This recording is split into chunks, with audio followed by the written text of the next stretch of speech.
This is the Bible of the electrogenic cell. It's not just the best book ever written on the subject, it's the only book ever written on this subject.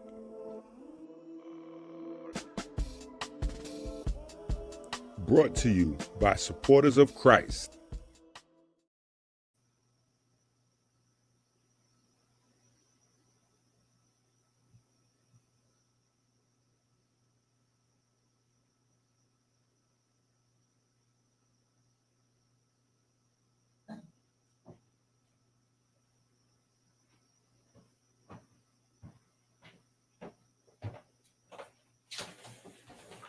I just hit the switch.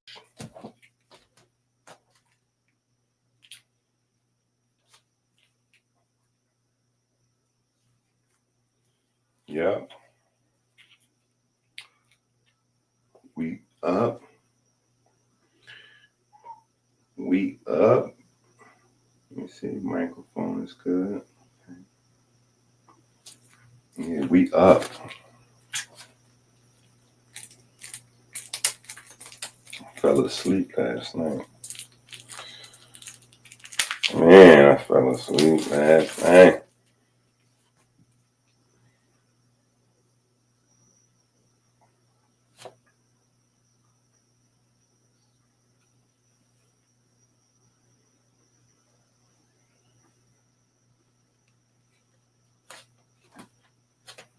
I just hit the switch.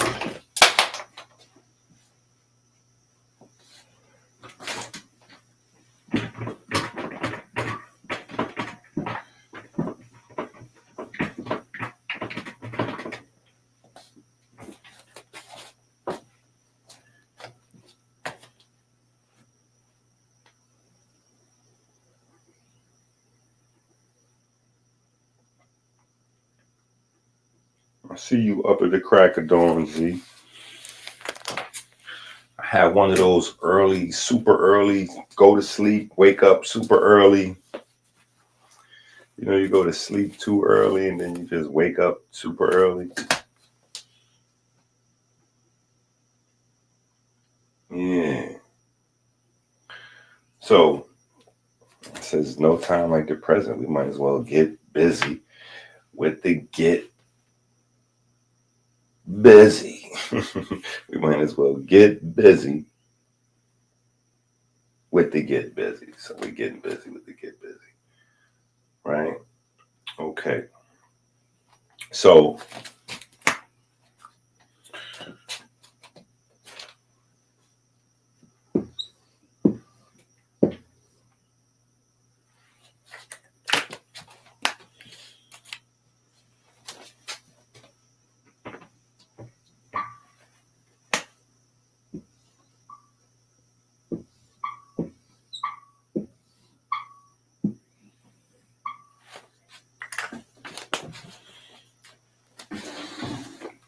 the elephant in the room.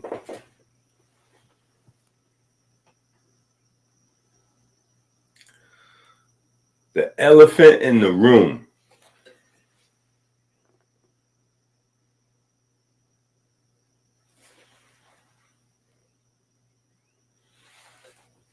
The elephant in the room. Right? Listen, everybody sleep. They're going to miss this one. They're going to miss this one. Listen. The elephant in the room.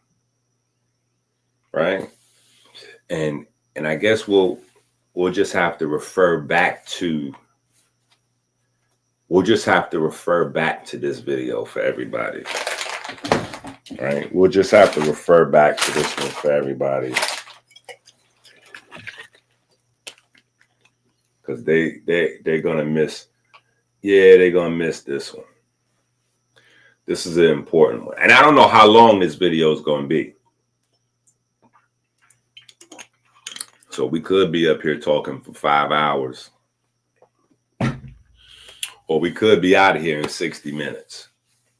Right? We could be out of here quickly. Right? But this is the elephant in the room. Right? Because a lot of what we built within the melanin versus diabetes paradigm. I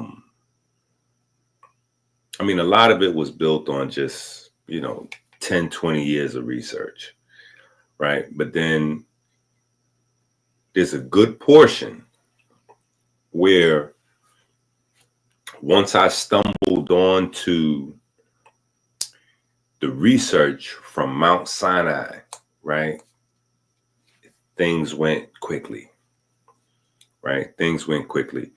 And I stumbled onto this research, I want to say,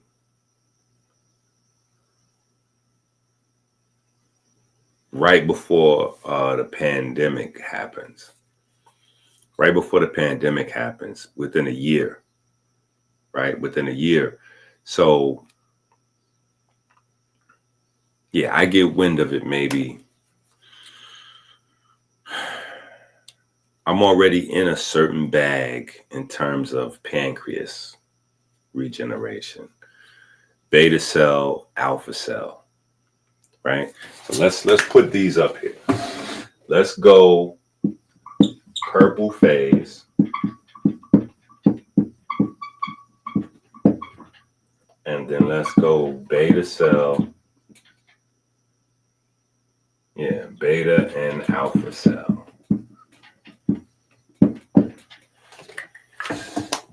Right? So I'm already in a certain bag. Beta cell and alpha cell regeneration. Right? I'm already in a certain research space, and I'm already digging deep into obesity.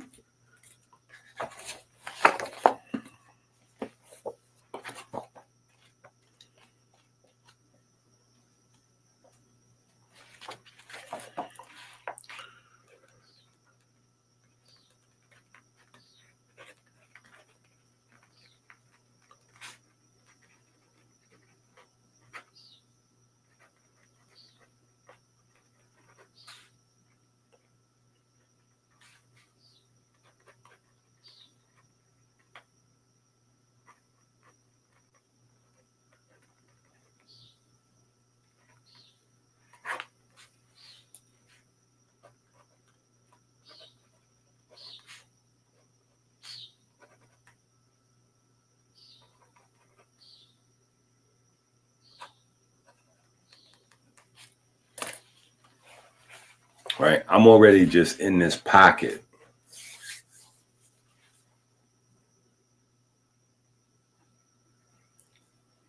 Yeah. I'm already in this pocket.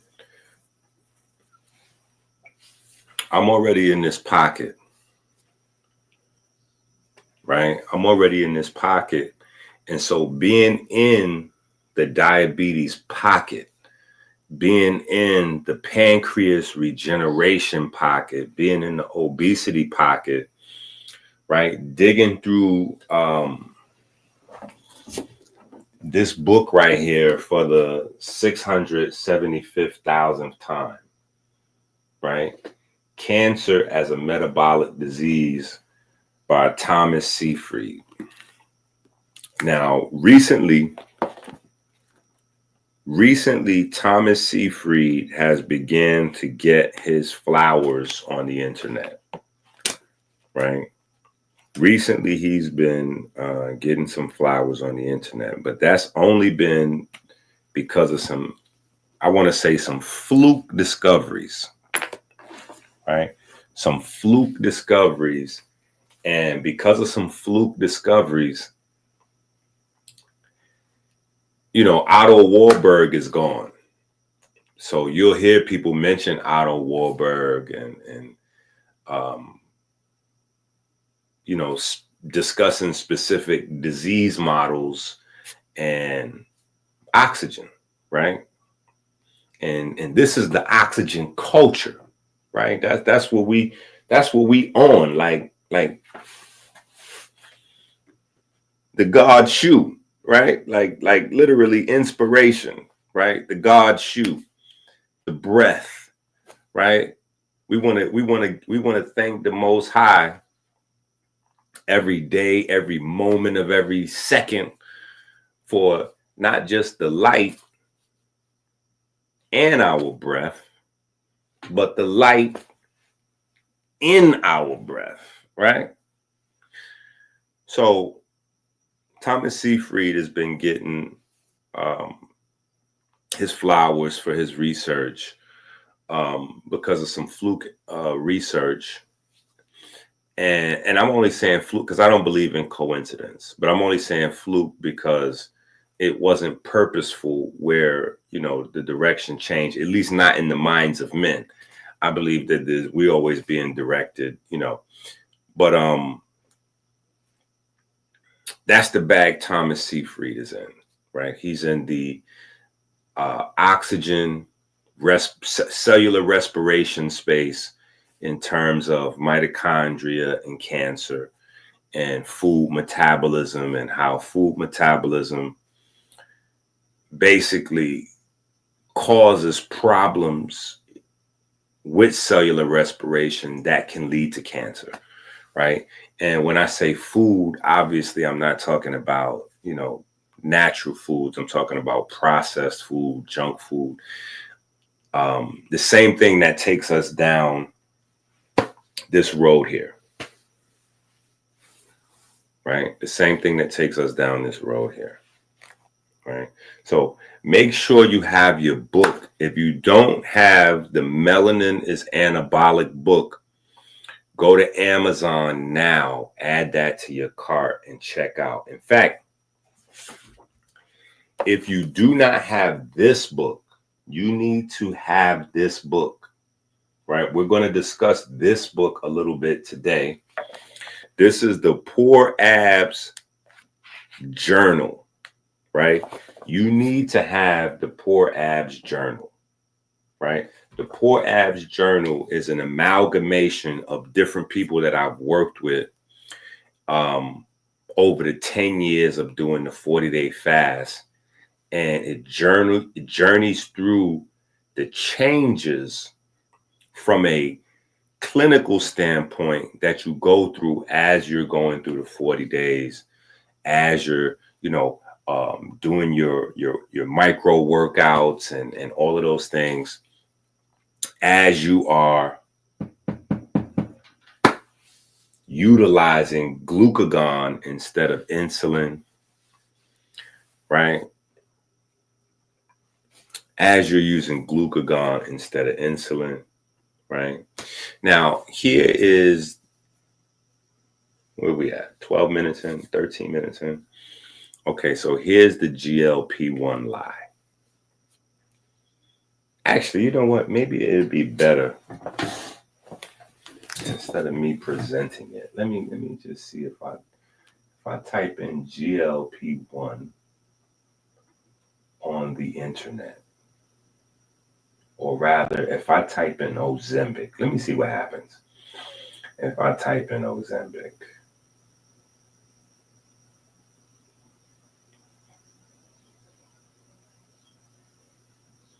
How does Ozempic work? Let's type that in. Let's type that in and see what happens. Okay. Boom. Perfection. Boom. Boom. Yeah, that this is the lie right here. So just so we all on the same page. Right? Let's just look at this right here. Boom. So we see what the lie is. I just want everybody to see what the lie is. I typed in, how does Ozempic work? Right? I typed in, how does Ozempic work? And you see this is the GLP-1 lie right here. This is the lie right here. Right? So if you want to know if we're trolling or not, we are not trolling. We are not trolling. This is where we are right here. We are not trolling. This is where we are right here.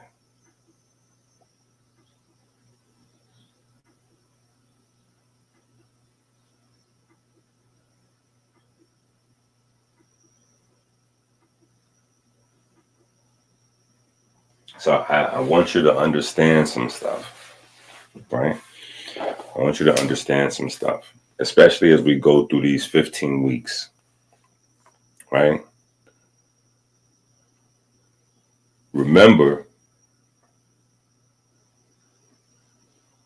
the blueprint that builds itself. Like last night, we were supposed to have a class. I apologize, everybody. We didn't have our degree work class last night. But remember the focal point of the book, the blueprint that builds itself, right? The blueprint that builds itself, right? Very powerful. The blueprint that builds itself. One of the messages, I mean, not even in the book, on the cover of the book, in the title of the book, the blueprint that builds itself is that the body does what the body does on its own, right? A lot of illnesses that we're dealing with, especially metabolic illnesses, are things that we bring about ourselves, right? We're getting in the way of the natural processes, right? So the holistic approach, right? The natural path, the naturopathic approach is to get out of the body's way, right? And then to double that help, right? Because we're helping the body just by getting out of its way, is to give the body the tools that it needs to accentuate the body's work, right? While the blueprint is building itself, make sure it has all the tools it needs to build itself, right? Just that simple, right?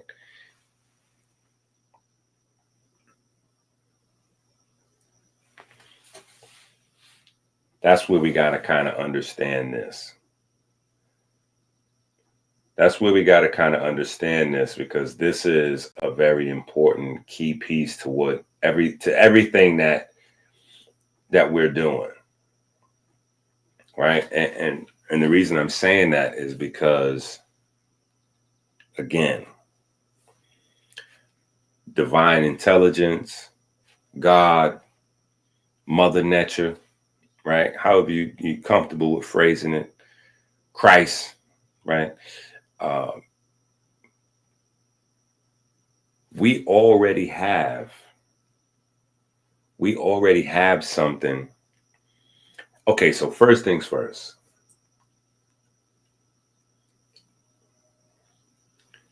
Lowering blood sugar, right? And getting rid of fat, right? The hormone that does one does not also do the other.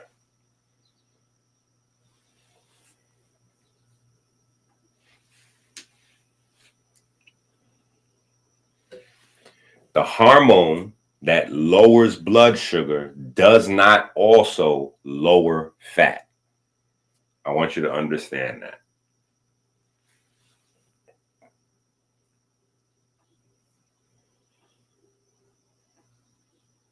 The hormone that lowers blood sugar does not also lower fat. I want you to understand this. Okay? So that's number one, right? As insulin attempts to help your body to burn blood sugar, insulin also attempts to store fat and stop your body from metabolizing fat. Insulin protects fat. So you cannot lose fat boosting insulin.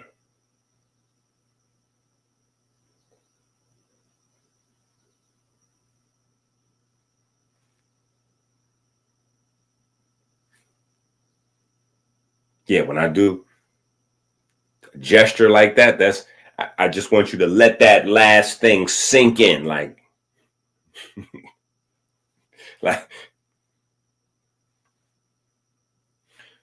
Infinite intelligence has created binary coding, right? On, off. If this, then that. If P, then Q, right? So you have insulin. Insulin helps to protect fat, store fat, keep you fat, while at the same time lowering or potentially lowering blood sugar.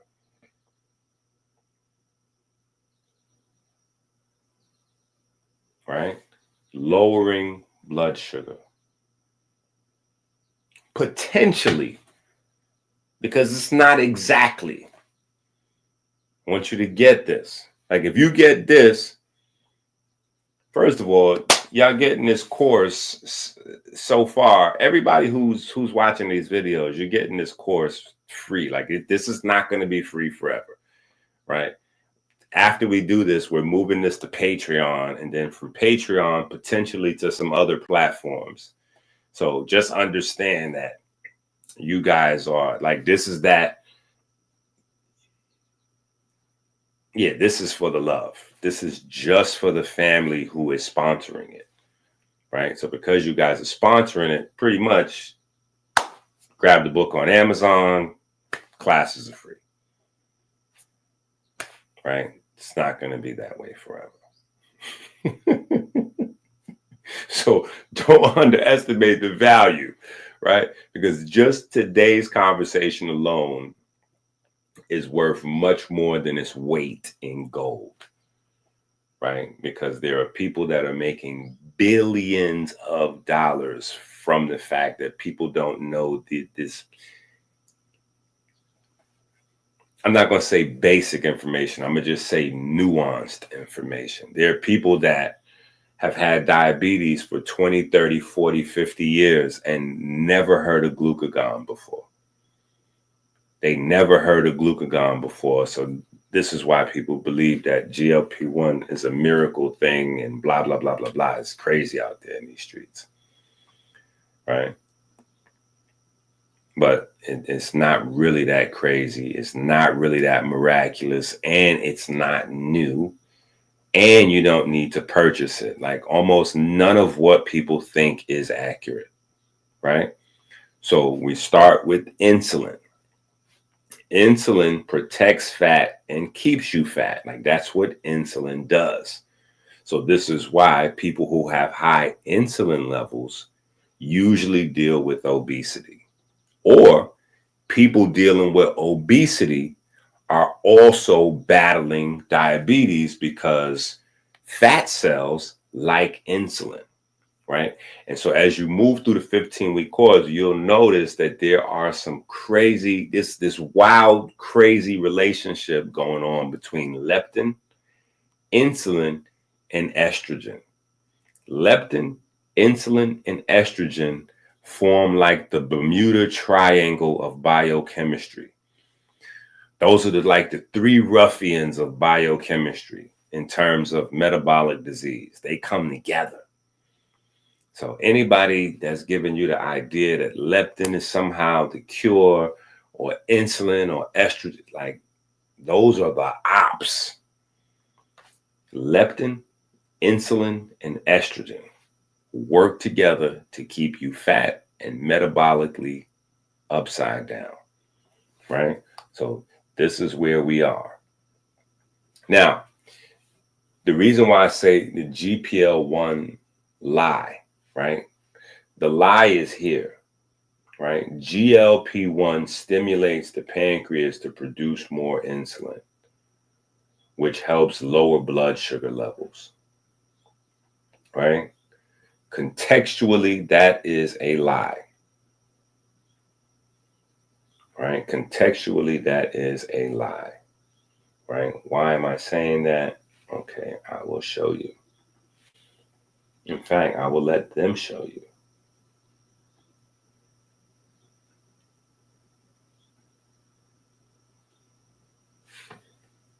right? Let's go right back to Google and see what Google says, right? Let's go back to Google and see what Google says.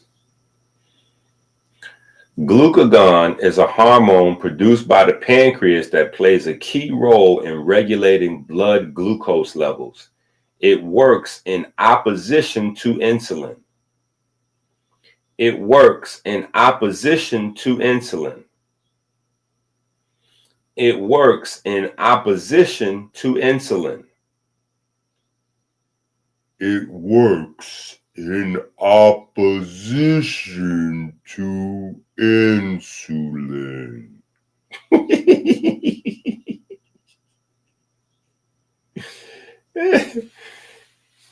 Glucagon does not boost insulin.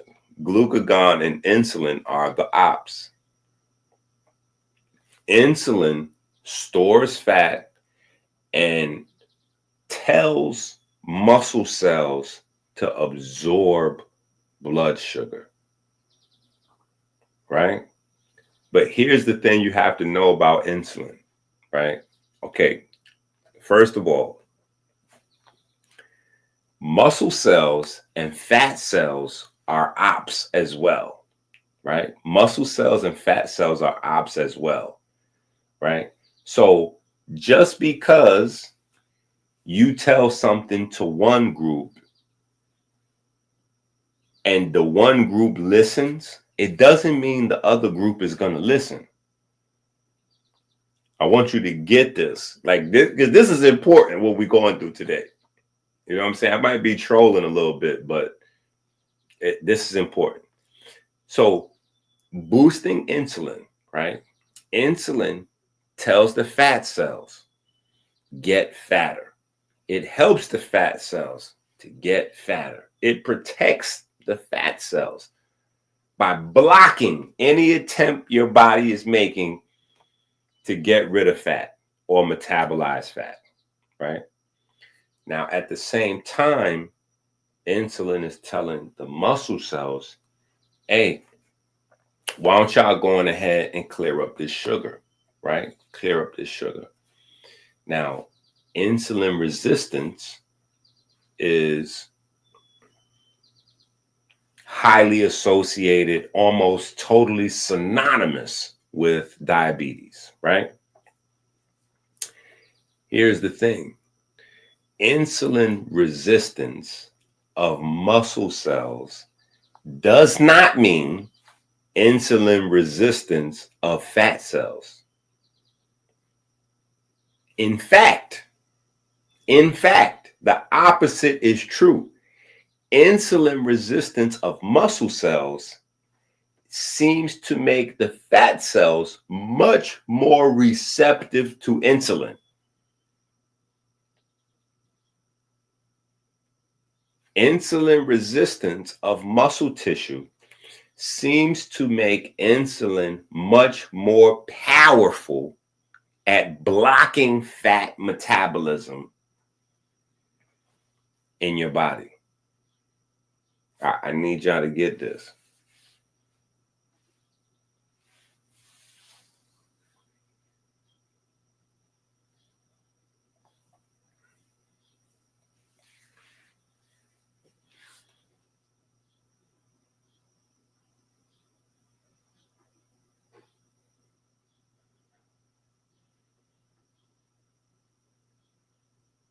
Been buying some Jordans lately. Yo, oh man, pay our tennis trolling. We love you though, so troll away. You earn the right to troll a little bit. So, but listen to this. We have an opposite hormone, right? We have insulin, whose job is to keep you fat, protect fat, right? And tell the muscle cells, hey, go on ahead and absorb some of this sugar. Then we also have glucagon, right? Glucagon, which tells the fat cells, empty, empty, empty. Clear out all this fat. Clear out all this fat. right? So if you want to lose fat, if you want to metabolize fat, boosting insulin is not what you're supposed to be doing. Boosting glucagon is what you're supposed to be doing.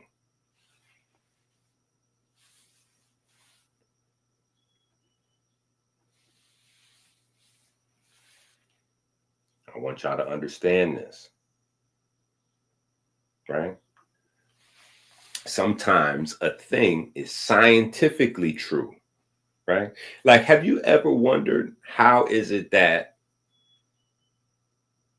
companies can like market things a certain way and like get away with some stuff that you know is like this is not true?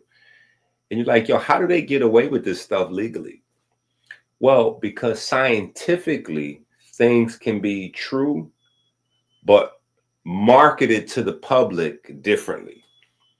So they could be in black and white, the way they're written up, they can be absolutely true, but contextually, for marketing purposes, that truth can be skewed.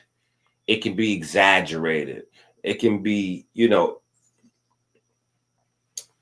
art of misdirection can be applied, right? So usually this is one of the reasons why you want to have different bodies, right?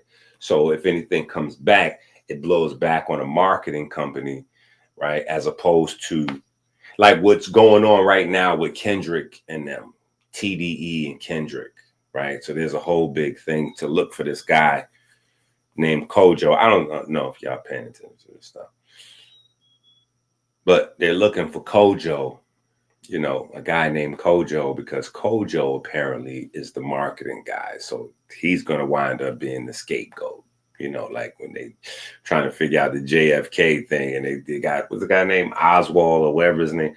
Like this guy is like going to be this, and that's how they do like the marketing. So they can say, oh no, well, we represented the actual facts, but, the marketing company must have, bought some bots or, contextually exaggerated the truth or, yeah, that wasn't our fault. We didn't know we can't be responsible for what these guys are doing out there. We have no idea what's going on out there. Right. So if we're thinking that glucagon is responsible for insulin, we're totally out of pocket. Right. We're totally out of pocket. And why this is important is because it fits in the same bag as autophagy. It fits in the same bag as ketones. It fits in the same bag as melanin being anabolic, right? It fits in the same bag as intermittent fasting. It fits in the same bag as our 13-7 rule, right? All of these things fit into the same bag. All of these things fit into the same bag. And there's a key player, cyclic AMP, right? C-AMP. C-AMP, right? This here is the key player. Now, I first saw this C-AMP, and I want to say this was my early years studying melanin. I had just came off of the Carol Barnes book, Jazzy Melanin. I could remember my life when I was reading these books, right? I had just gotten a yellow copy of the T. Owens Moore book on melanin, right? And I thought I was the deepest. Yo, I thought I was like, you know what I'm saying? I thought I knew more than the aliens. Like I thought I was on one, right? But first time seeing this term, right? It was exciting for me. I learned a lot of biochemistry and biology exploring this term, right? Fast forward, right? Fast forward 20, this is the 90s I'm talking about, right? Fast forward 20 years, right? 2017-ish, some give or take, right? 2017-ish. Actually, after Eat Right, somewhere in between Eat Right for your haplotype book coming out and the pandemic, right in that pocket, right? We're exploring the pancreas, right? We're exploring the pancreas. In case you don't know, the pancreas, the larger conversation around the pancreas is the alpha cell population and the beta cell population, right? Most people are more familiar with beta cells, the cells that produce insulin, right? And they never even ask themselves if there's a beta cell, right? If there's a second cell, right? Is there a alpha cell, right? And what does the alpha cell do, right? When my mind asked those questions very, very early on, I started to get some very interesting answers, right? Very interesting answers. And that's kind of how we get to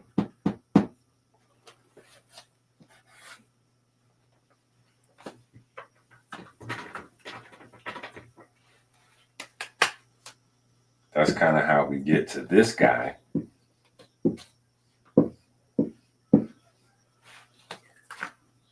That's kind of how we get to this guy in the first place. Glucagon, right? Glucagon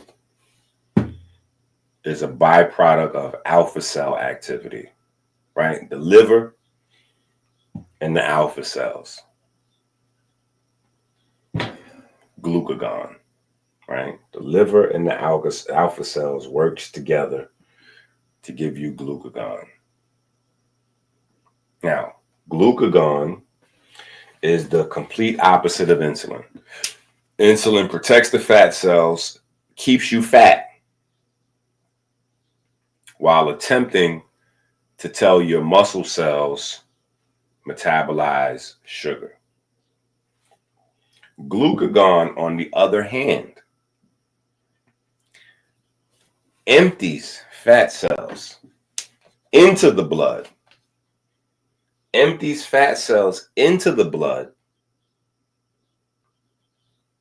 right? And kind of just ignores the muscle cells overall, right? Kind of just ignores the muscle cells, right? So glucagon is a part of the manual system, right? And that's the thing that we have to learn about our body. So I don't know how long a lot of you guys been following us, but back when we were doing the soul craft, right? Like we're still doing the soul craft. That's why we have degree work, right? But focused mostly exclusively on the soul craft and building up that body of literature. We were talking about the breath, inspiration, and martial arts, and how learning how to control your breath allows you to control your emotions. But not only that, learning how to control the inspiration, the breath, right? The breathing in, right? Allows you to take over control of the parts of your body that we attribute to our subconscious, right? So we know we have two aspects of our nervous system, right? And there's one part of our nervous system that's kind of like controlling things for us. How fast our heart's breathing, how fast our heart's beating, making sure that we breathe and all of those things, right? That kind of, if it was left up to us, we would drop dead. Well, when we take over our breath consciously, we can tap into those aspects of our function, right? Why that's important is because that is what I call the manual, right? Manual. So when you fly an airplane or drive a car, you can do it manual, or you can put on the autopilot, right? You can put on autopilot. Cars still working on getting itself, but you could put on cruise control in the car, right? And at least you could take your foot off the gas, right? Your body has that, right? And it's activated through the breath, right? And it's activated through, exercise, right? This is how the breath and exercise goes hand in hand. So we can allow things to be run on automatic. Automatic is saying, hey, we've got our nervous system, we got a brain, right? And the nervous system and the brain is going to regulate all of our body's functions through our hormones, right? Through our neurotransmitters. So we don't have to worry about these things. But we can always turn off the autopilot. We can always change the algorithms through inspiration and movement.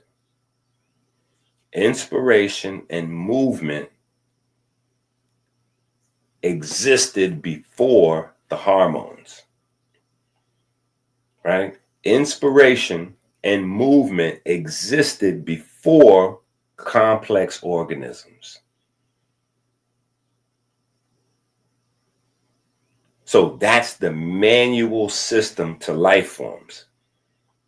Inspiration and movement, right? Why that's important?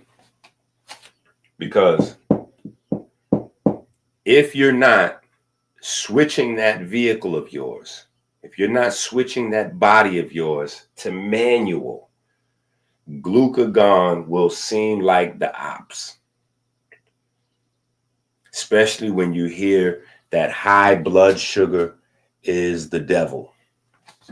High blood sugar is causing heart disease. High blood sugar is A1C, it's causing your A1C to go up. High blood sugar is going to cause you to have a blood clot, amputation, stroke, this one, that one, blah, blah, blah, blah, blah, blah, blah.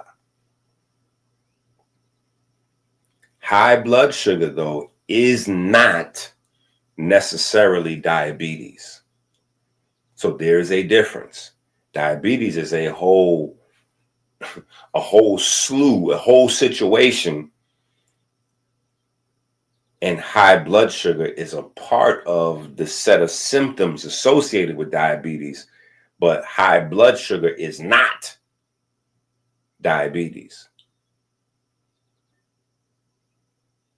A large part of diabetes, specifically type 2, people with forms of type 1 diabetes, they don't have control over their automatic system. Their automatic system almost is non-existent.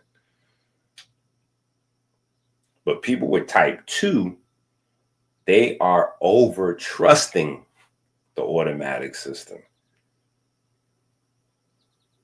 to the point where maybe a lot of them don't even know that they can turn on the manual system for relief, to reset the algorithm.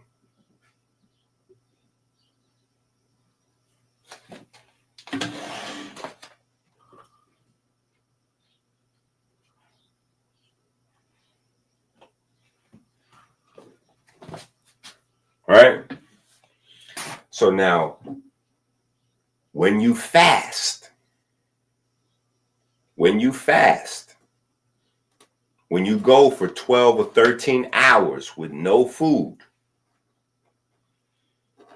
insulin is dropping. In fact, insulin drops within 4 hours. Insulin drops within 4 hours. And when insulin begins to drop and bottoms out, glucagon starts to come up. Because remember, you have to maintain something close to 4 grams of blood sugar at all times, right? You have to maintain a steady level of blood sugar. So when you're eating, right, the blood sugar is coming from your digestive system into the blood, fresh sugar, right? You're breaking down carbohydrates, it's going right into the blood. So you need insulin. Insulin is doing what with all that fresh sugar, all that fresh carbohydrates? It's grabbing it and it's packing it into the fat cells, making sure that the fat doesn't go down because insulin is feeding them. Insulin is feeding the fat cells, along with cortisol, and some other guys, right? They're making sure that the fat cells get fatter, right? Now, what happens when you're not feeding? When there's no sugar coming through the digestive system, that's when glucagon takes over, and glucagon starts to clean out the fat cells and go, hey, blood sugar's like it's getting low. We need to grab some of these fatty acids, right? So that we can bring up the glucose level, right? Because your body will convert fat back into sugar, right? And not only that, if we've taken over through movement, right? The muscle cells are rapidly absorbing sugar from the blood. The faster the muscle cells absorb sugar from the blood, the faster glucagon has to empty out the fat cells, the faster your body has to convert fat into glucose to keep you at ma'at, balance, homeostasis. But glucagon and insulin is not operating together. They don't operate together. Glucagon operates when insulin is not operating. Insulin is activated by food. Insulin is activated by amino acids and by sugar. So when you're consuming amino acids, when you're consuming carbohydrates, you push insulin up. Now, in this discussion of glucagon and insulin is the only place where amino acids and protein, you have to make a sharp distinction. So right now it's early, people sleep, they're missing this video, right? If you're late watching this video, you got to rewind this video and don't miss this people are going to miss this video, right?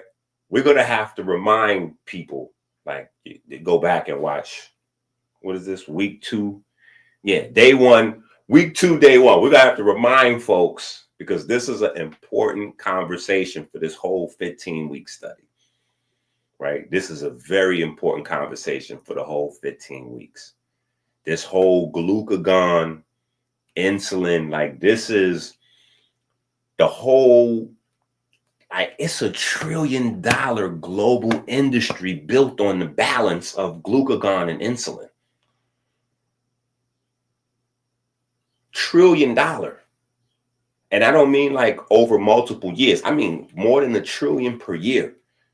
If you think about all the fat loss supplements, the obesity drugs, diabetes drugs, the surgeries, the whole entire everything associated with metabolic disease, obesity, forget about it. Diet this, fat-free syrup and blah, all it. $1 trillion a year is generated on people not understanding glucagon and insulin. Right? Now, if we're not exercising, glucagon is the devil. If you don't exercise, glucagon is the devil. Right? Now, let me write something down for my own memory.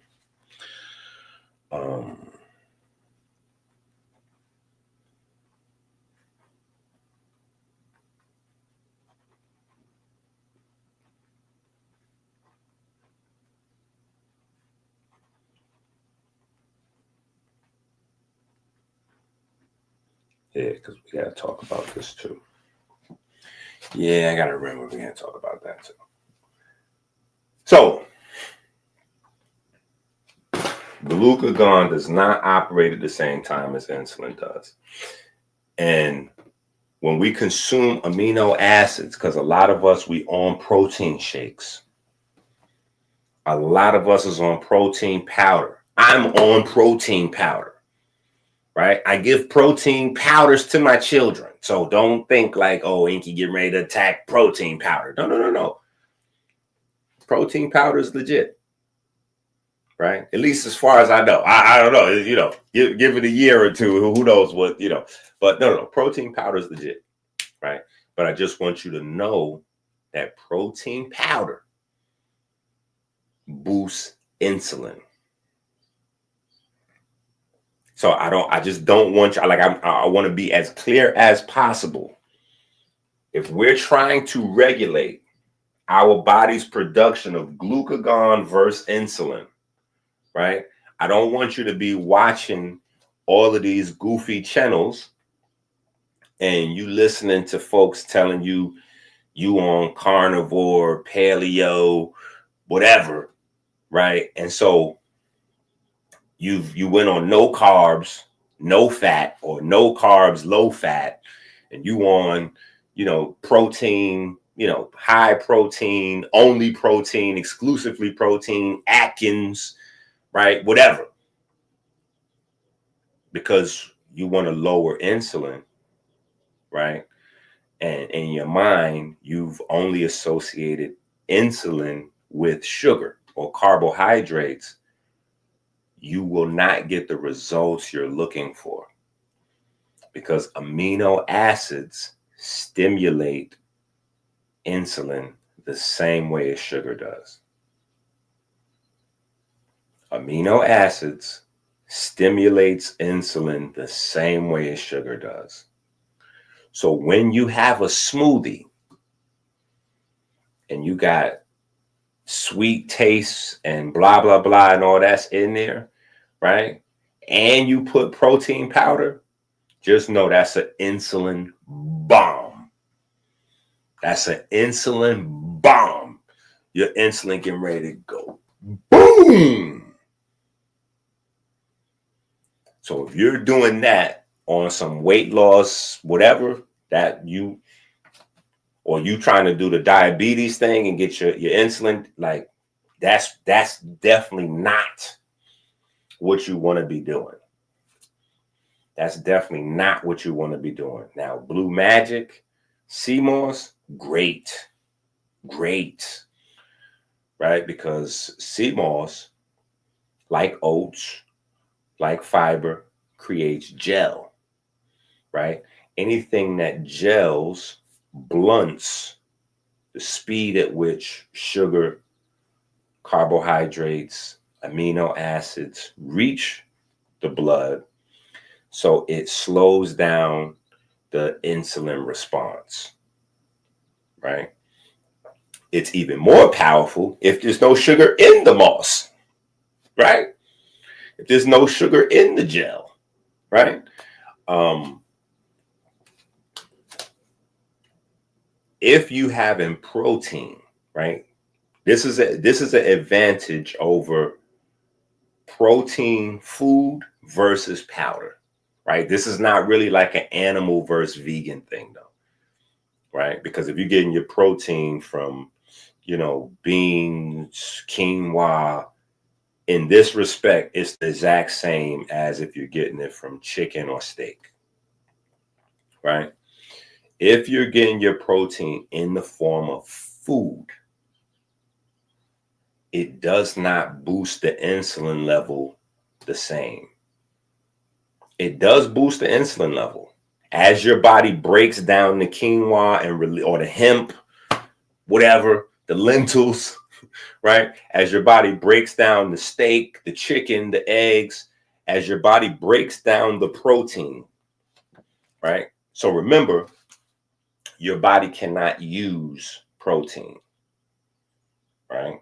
I'm saying remember. If you've been around for long, we had this discussion 1,000 times, but if you're new to the channel, you may never heard this before, right? Your body cannot use protein, right? In any form. Your body has to take that protein and break that protein back down into amino acids. Once it's back to amino acids, then your body can use those amino acids to build up all the structures that it needs to build up, right? DNA unwinds, messenger DNA, endoplasmic reticulum, protein folding, blah, blah, blah, blah, blah, right? So when your body eats chicken or quinoa or whatever your actual source of protein is, it takes time and energy for your body to convert that protein back into amino acids. So that energy usage may require some glucagon, right? But not only that, that energy usage and the time it takes to break that protein down slows down the time that those amino acids become free floating and stimulating insulin. So it's a much slower, lower insulin response as opposed to you putting 2-3 big scoops of straight amino acids into your drink. Even if you just putting amino acids into plain water, right? Amino acids create an insulin response, period. So now when you put your amino acids into mango, pineapple, watermelon, agave syrup, maple syrup,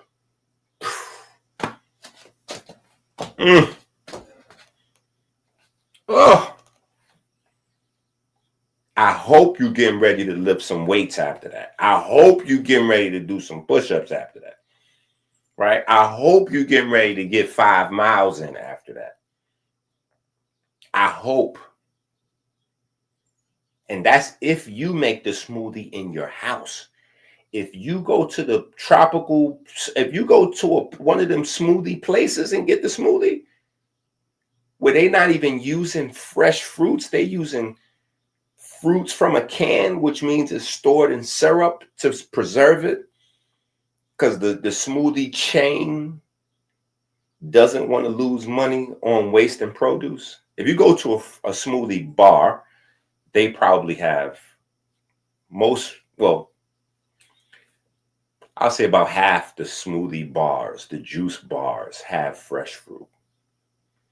The chain places, like when you go to the mall, all of them chain, like fast food styled smoothie places, they have fruit out of the can. They're not playing with it. Those are the McDonald's of the smoothie place, right? But I'm telling you, even when you at home use fresh strawberries and blueberries and mangoes, and you put your protein powder in there, you're going to shoot your insulin up. When you go to those places, you might as well have, when you go to them other places, you might as well eat a bag of cotton candy, right? So now you're in there, and I'm telling you this so you can save your time and your money. You could save your frustration, because you in these places and they making it like as if you doing something that's beneficial, right? Well, if you want to add an extra, I can add an extra scoop of protein. You want whey protein or pea protein? Because I can add an extra scoop for another $1. Yeah, I'll put an extra scoop in there for another $1. You can just add the pea protein. You want to go vegan? We could put the pea protein in there if you're going vegan. We got the pea protein. That's an extra 75 cents. That's an extra $1.50. That's an extra whatever. Right. And so in your mind, you thinking like, yeah, you add more protein. That's later in the biochemical processes, right? That's after the amino acids done went through your blood to get to your cells to be turned into proteins. But before they get there, they got to go through the blood. And when they go through the blood, they got to stimulate the pancreas, and the pancreas got to produce that insulin, right? So if you're dealing with blood sugar issues, diabetes, pre-diabetes, or you just trying to lose fat, visceral fat, belly fat, subcutaneous fat, trying to shrink into a dress, shrink into a pair of pants, get your six-pack, you don't want to do none of that. You don't want to do none of that because all of that's going to shoot your insulin up. You want to just have you a good old-fashioned cup of water. Yeah. You want to have you a cup of water, or even crazier, you just want to have you a shot of bitters. Yeah, you just want to have you a shot of bitters and keep it pushing. Yeah. Or maybe a shot of bitters and a cup of tea. Or if you want to go super crazy, you want to have you a shot of bitters, then make you a cup of green tea and put you a spoon of that Blue Magic sea moss in it and just drink it nasty like, yeah, like somebody would have a shot of tequila or a shot of whiskey. You know, you're just going to drink you a cup of tea with the Blue Magic in there. Yeah. The Blue Magic might be stronger than the bitters. You worried about the bitters, that Blue Magic. Woo. Yeah, that's ocean in a cup. Right? But if you want to get your body stimulated in the right direction, this is what you want to do. Because it's even worse that we now have this smoothie programming in our mind. We make the smoothie, or we stop somewhere on our way to work, on our way to school, right? And we think that we're making a better decision because normally we would have grabbed a pastry, right? We would have grabbed a donut and we would have had some type of latte, coffee, whatever. Now we switching, you know, for the healthier option. We're going to grab the smoothie. The smoothie may not be the healthier option. The smoothie is going to shoot that insulin to the moon. And because you're doing that in the beginning of the day, you're setting your body's program for the whole day. When you start your day off with that huge spike, and you didn't set your program for the day. For the whole day now, your body is in what? Fat storing mode. You done woke up, had 15,000 calories in the first hour. You had 100,000 calories in the first hour because you didn't had breakfast and a smoothie. You done went super crazy. You didn't had breakfast and a smoothie. Yeah. Now your insulin's to the moon, and for the whole day, your body is thinking store fat. Store fat, store fat, store fat. Right? So just telling you, trying to emphasize it in every way I can. That's not what you want to do.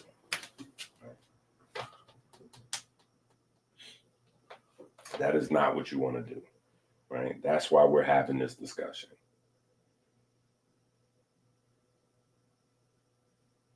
That is why we're having this discussion, right?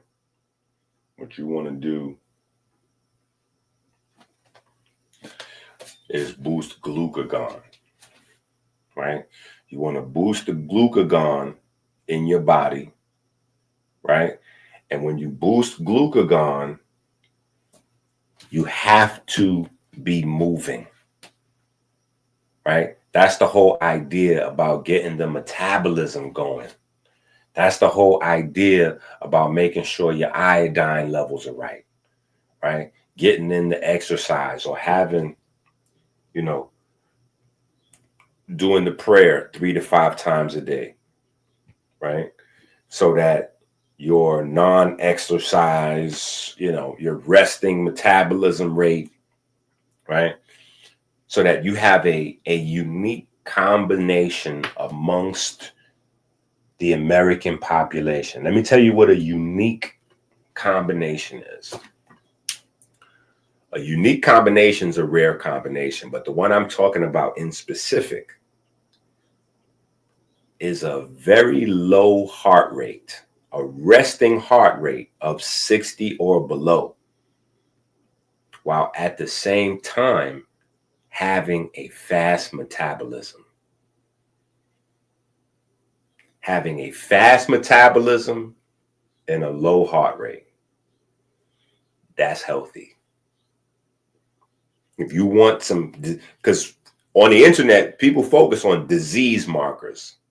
I want to give you health markers, right? Having high circulating glucagon, having a low resting heart rate, right? 60 or below, right? And having a fast metabolism. That is healthy. That's your goal. That's your blueprint to get to your goal, right? And so you want to get the glucagon up and you want to get your activity level up, right? You want to minimize how much time you spend per day sitting. You want to maximize how much time per day you spend standing.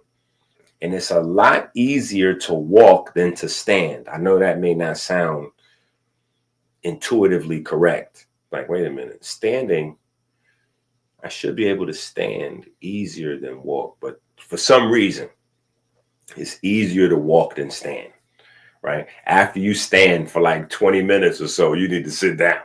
But you can easily take a 20-minute walk. You can take an hour, 2-hour walk, right? As long as you stimulate your mind properly, right? Bring your YouTube with you, bring some headphones, an hour or two will pass walking and you won't even think about it. Especially if you're not walking fast. If you're just having a leisurely walk, it'll go, right? So we want to spend more time walking, exercising, playing, right? Hey, having sex even, right? Having sex even. Like you just want to spend more time active than sitting, more time active than docile, right? Get the glucagon up, which means you have to ignore another YouTube mantra. You have to ignore another YouTube mantra, right?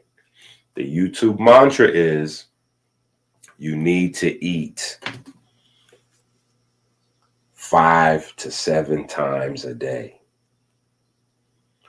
You do not need to eat 5 to 7 times a day unless you are trying to be a IFBB bodybuilding professional. If you're not trying to be a bodybuilder or an athlete, you do not need to eat 5 to 7 times a day. In fact, you have to stop that. You have to stop that. And you got to stop listening to bodybuilders for health advice. Unless, again, you are a bodybuilder. If you're a bodybuilder, please, by any means, listen to Andrew Huberman. Listen to Stan Efferding. Listen to Chris Bumstead. Listen to Greg Doucette. Listen to bodybuilders. If you're not a bodybuilder, you have to knock it off. Bodybuilders want to stay in an anabolic state. Anabolic does not just mean building muscle. Anabolic means gaining weight. Yeah. So bodybuilders never, ever, ever want to lose weight because the majority of the year they're in a bulking phase. It's only a very small window right before a contest that they're in a cutting phase. And they don't build muscle when they're cutting. They know this.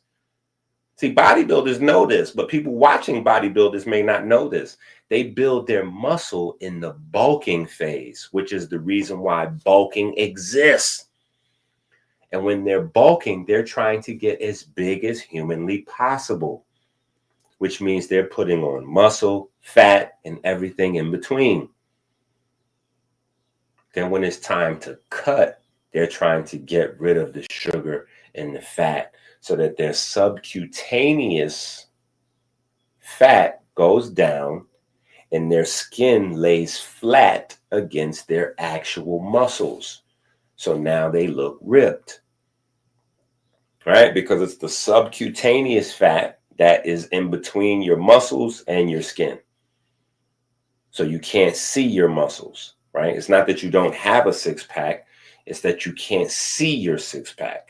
So you want to get rid of the fat in between your skin and your stomach so you can see your stomach muscles, right? Or your abdomen muscles, right?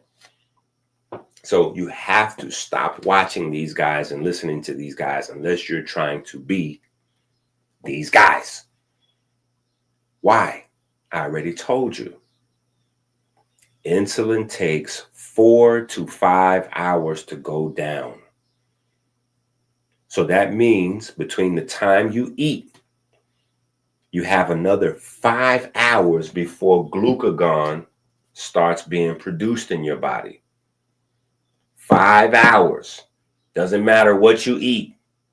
If you have a plate of eggs, potatoes, and toast, right? Or you have a smoothie, right, with fresh fruits and protein powder, or you have a toaster strudel, or you have a Boston cream donut, or, you know, you're going to create an insulin response. You're going to create an insulin response. It's going to take 4 to 5 hours for that insulin to go down and then the glucagon to go up.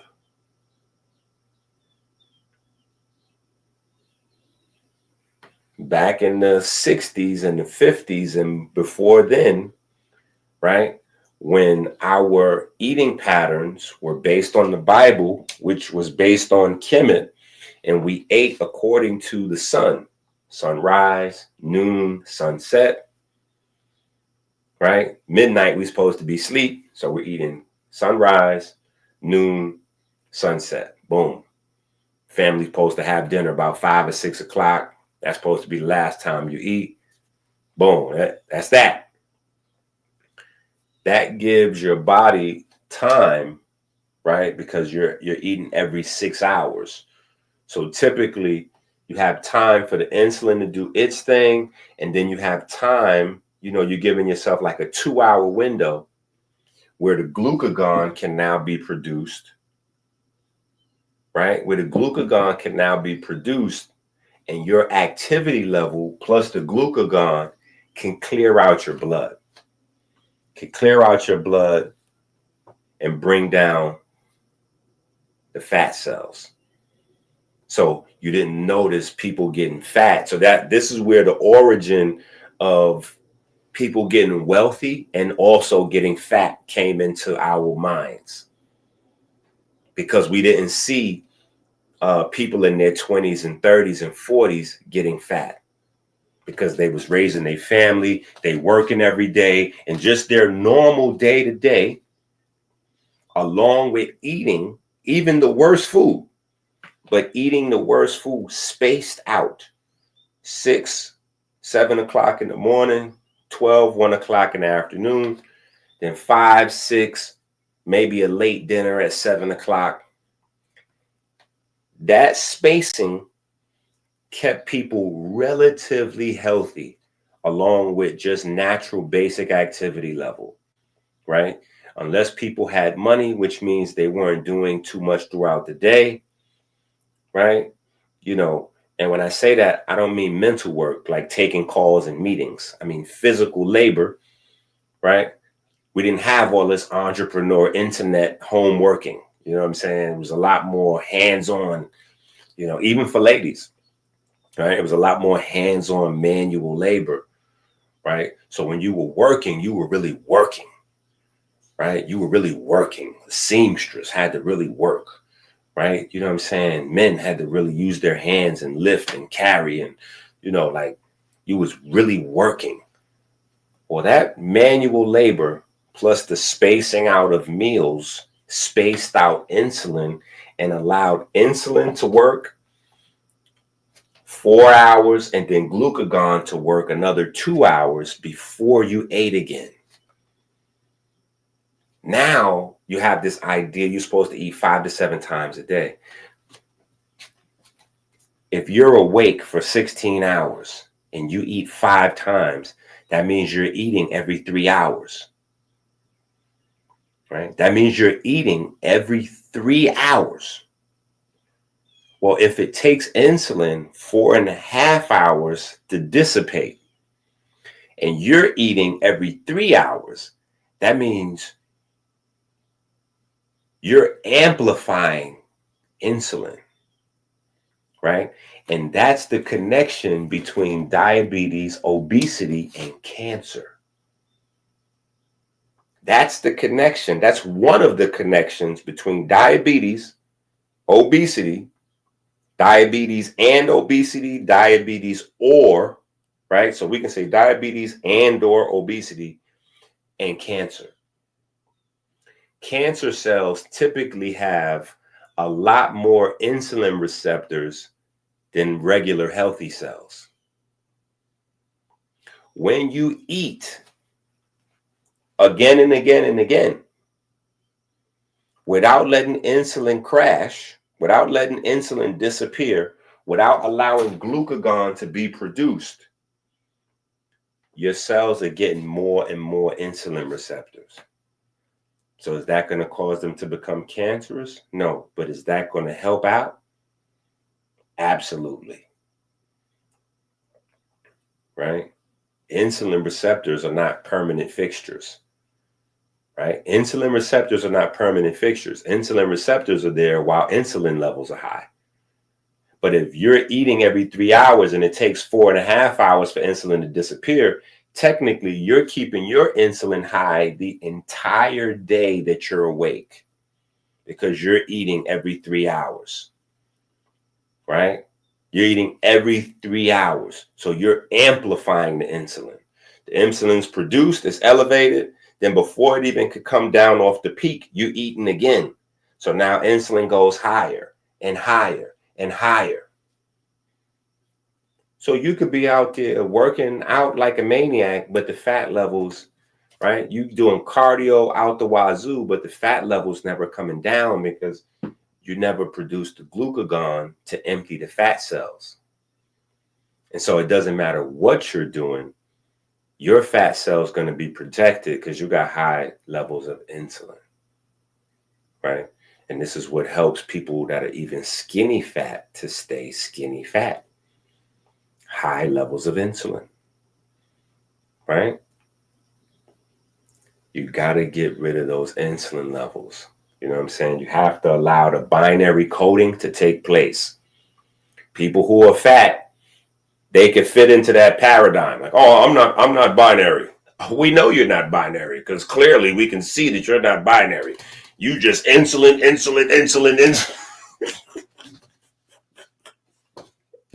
You need to get back to binary, okay? We need to restore the binary coding, okay? Insulin sometime, glucagon sometime.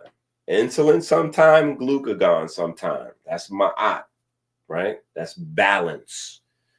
You got to balance those scales, right? Pun intended, balance the scale, right?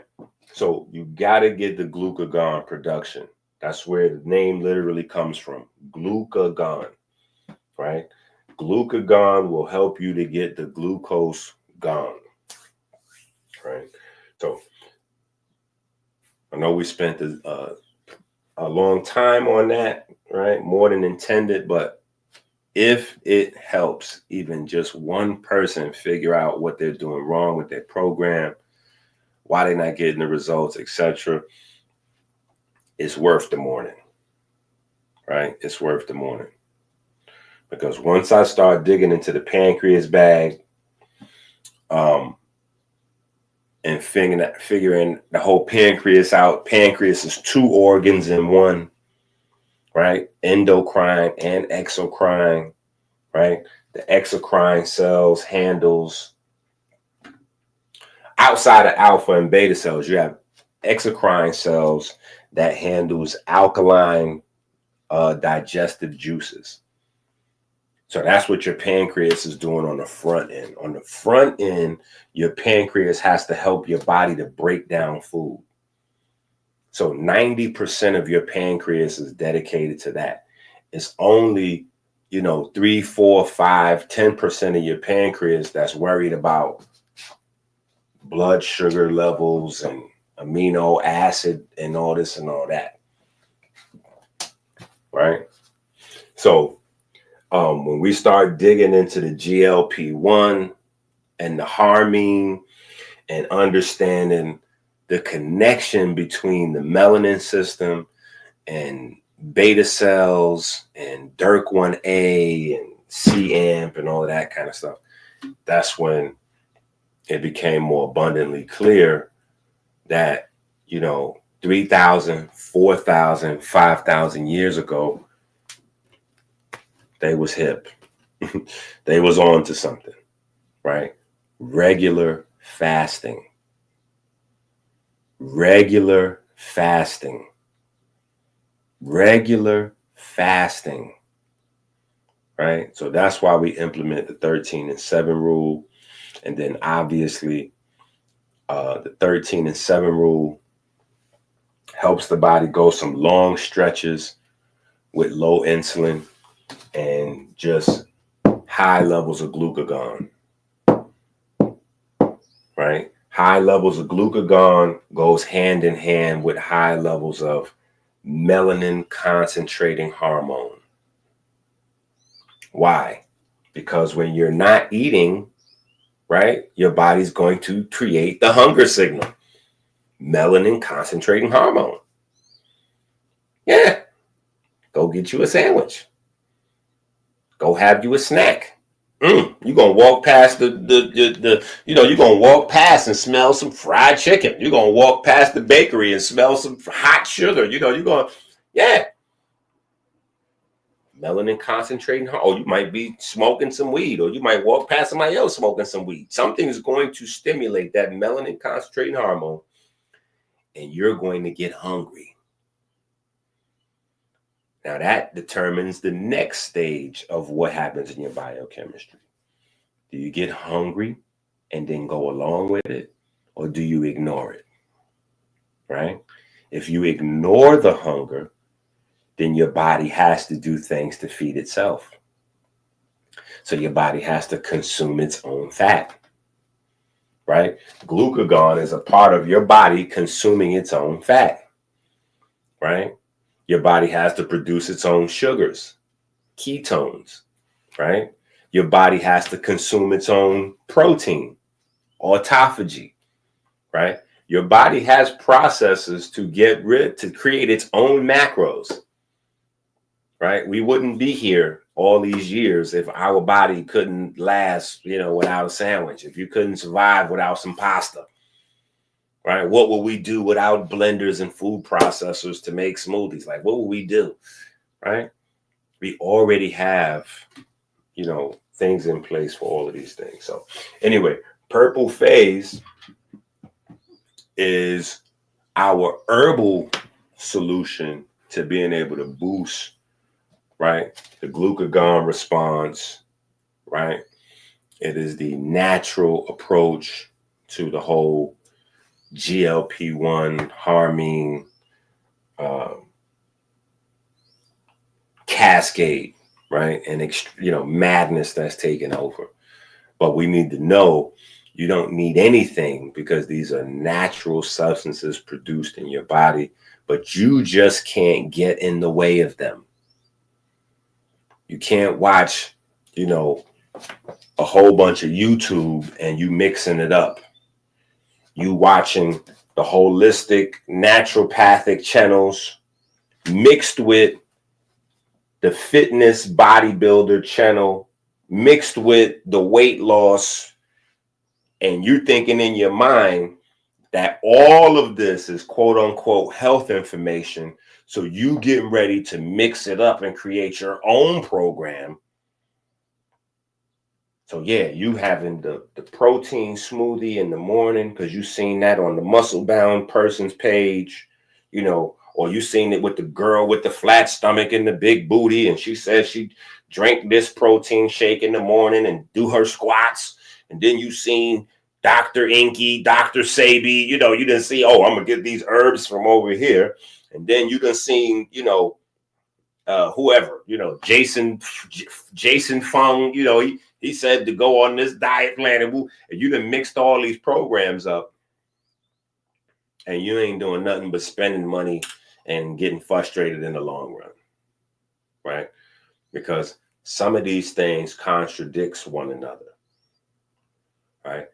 Some of these things contradict one another, and that doesn't make one good and the other bad. It's just you got to have your body to doing one thing. You got to have your body to doing one thing at a time, right? Now, is it possible to lose fat and build muscle? Absolutely. But again, that is primarily a bodybuilder concept for bodybuilders or athletes, professional athletes, extreme athletes. Should John Q. Public be doing lose fat, build muscle at the same time? No.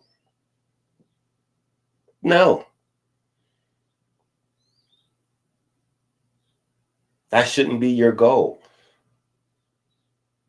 That shouldn't be your goal. For longevity, you just want to focus on maintaining a healthy weight. Making sure you balance out the glucagon production with the insulin production. Making sure you have enough exercise that's balanced throughout your body. Allowing your knees, tendons, and ligaments time to recover before you blasting them again with muscle activity. Right? You don't need all that muscle activity because you're not trying to run a 4.0. What you do need is strong knees. You need strong hips, right? So those are the things you need to think about, right? Not necessarily branch chain amino acids, but you need collagen building amino acids, right? Athletes and bodybuilders, they got to focus on branch chain amino acids. Because guess what? Athletes and bodybuilders have steroids. Can we say this all together? Let's say this all together. Come on. All together now. Athletes and bodybuilders all use steroids. All of them. Even your favorites. Even my favorites. Okay? It is a secret part of the world of athletes. They all use steroids. Now I know you saying, no. Not my favorite. Not Tom Brady. Tom Brady didn't never use steroids. Michael Jordan didn't never use steroids. LeBron don't use no steroids. Of course they use steroids. The reason why they are never busted is because they're not using illegal steroids. But that's because most people forget, because they're watching the news so often, that steroids is a prescription drug. So there's nothing wrong with using steroids unless you're getting them illegally, right? So if you're using illegal steroids, then you got a problem.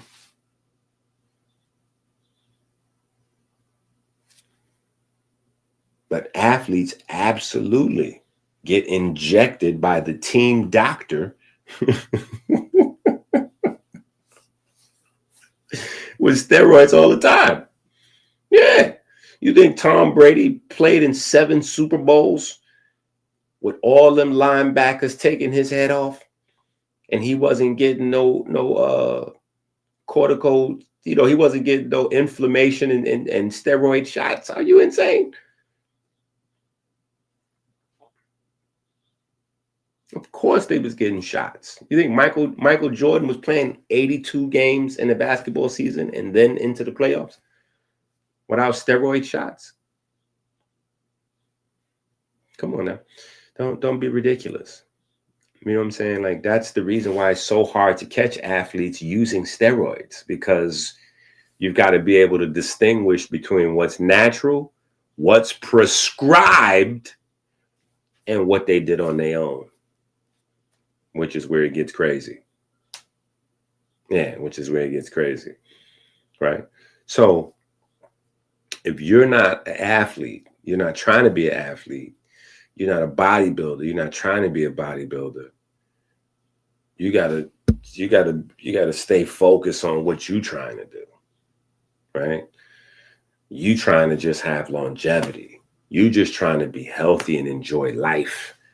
You just want to play basketball, enjoy time with the family, the friends, the children, make sure your private parts working.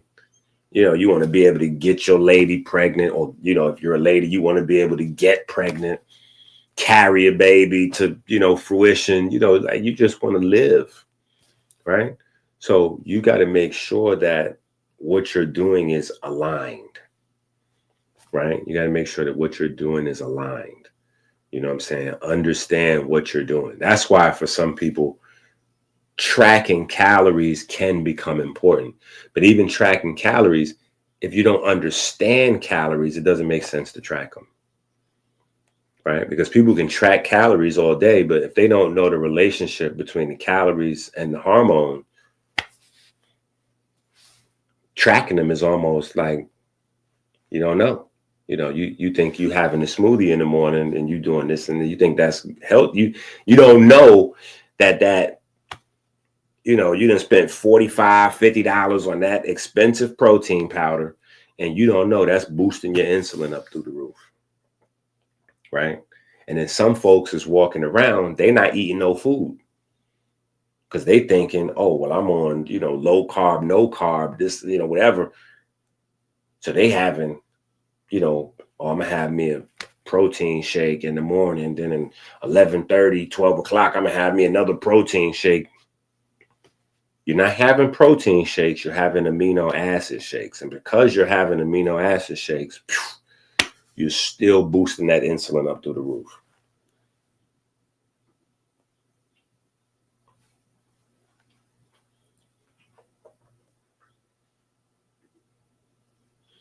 Yeah, we got Marv in the building.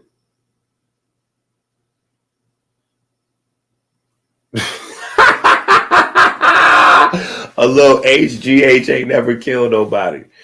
Yeah, no comment, right? But here's the thing. Glucagon, right? Glucagon stimulates HGH, right? So even human growth hormone, right? It's human growth hormone. Your brain produces it, right? The problem is we don't produce it in the insulin overfeeding stage. In the insulin overfeeding stages, we don't really need human growth hormone, right? Because in the overfeeding stages, we have mTOR, we have IGF-1, we have all of these quote unquote anabolic hormones that our body produces that makes us gain weight, that keeps us fat, right? So it's not just really leptin, insulin, and estrogen. It's just those are like the brains. That's like they function like 3 Lex Luthors working together. You know what I'm saying? Or imagine if somehow Lex Luthor got with the Joker and the Riddler. I don't know. I'm just, yeah, they somehow got together. Like the three, smartest bad guys, they got together. And, like they had a gang of bad guys working with them, but they were like the three masterminds. You know what I mean? So anyway, hopefully we get it. Right? Hopefully we get it.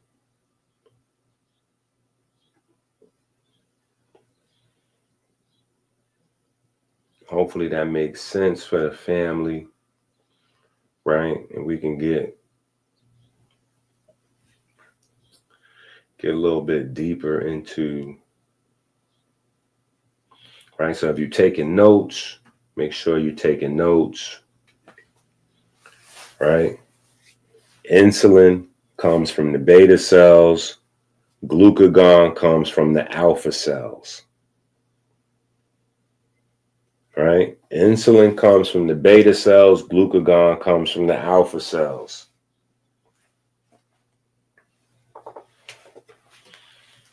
Sugar and amino acids boost insulin.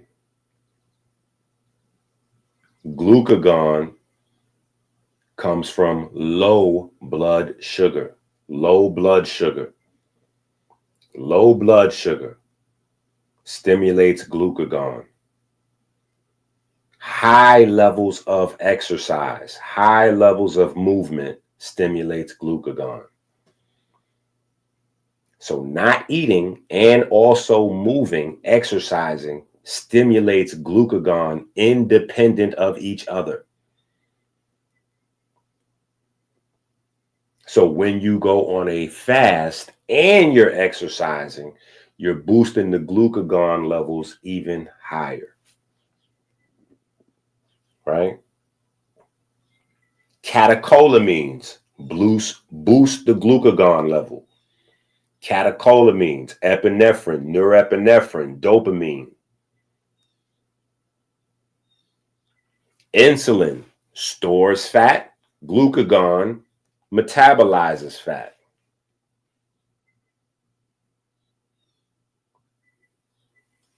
Insulin tells your body to make glycogen.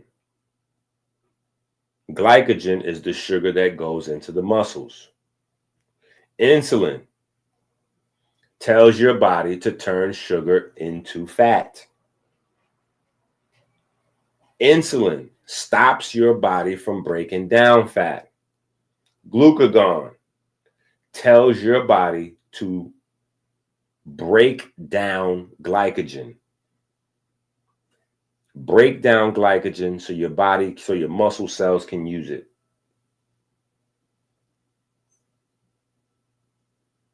Glucagon tells your body to liquefy everything. Fats, even protein, everything. Burn everything. Electrify everything. Everything. We need more current. More current. More current. The Christ signal is dim. The QRS complex is failing.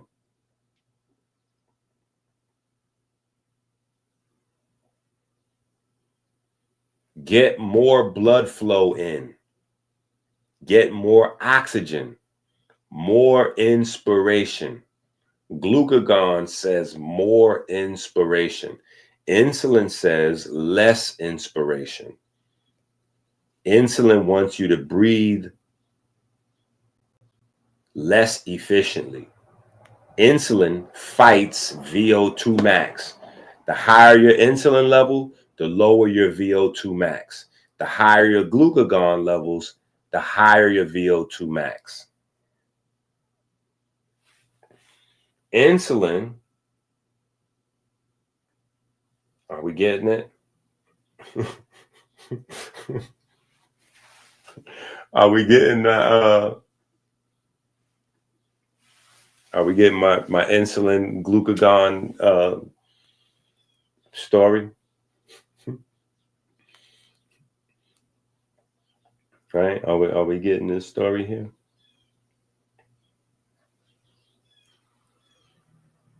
Right?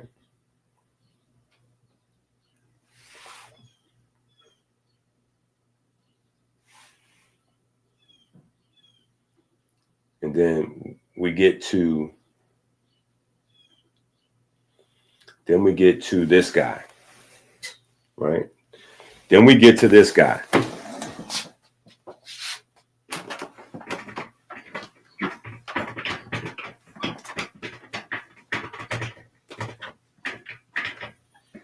Then we get to YSL, Young Thug and Woody.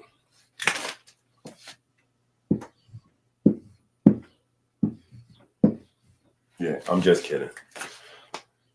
HSL, right? HSL. This is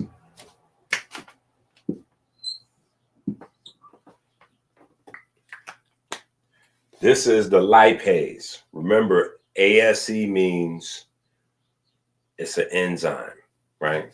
So the job that HSL does is breaks down fat, right? It breaks down fat. So this stimulates this, right? The two of these guys stimulate this, right? That's how C-amp comes into play. That's how C-amp comes into play.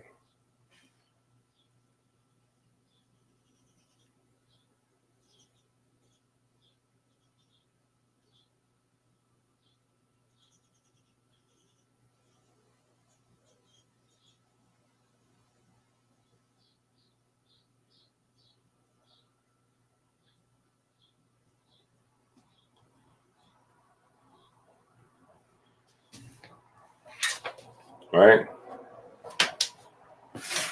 All three of these guys amplifies one another. All three of these guys amplifies one another. Right?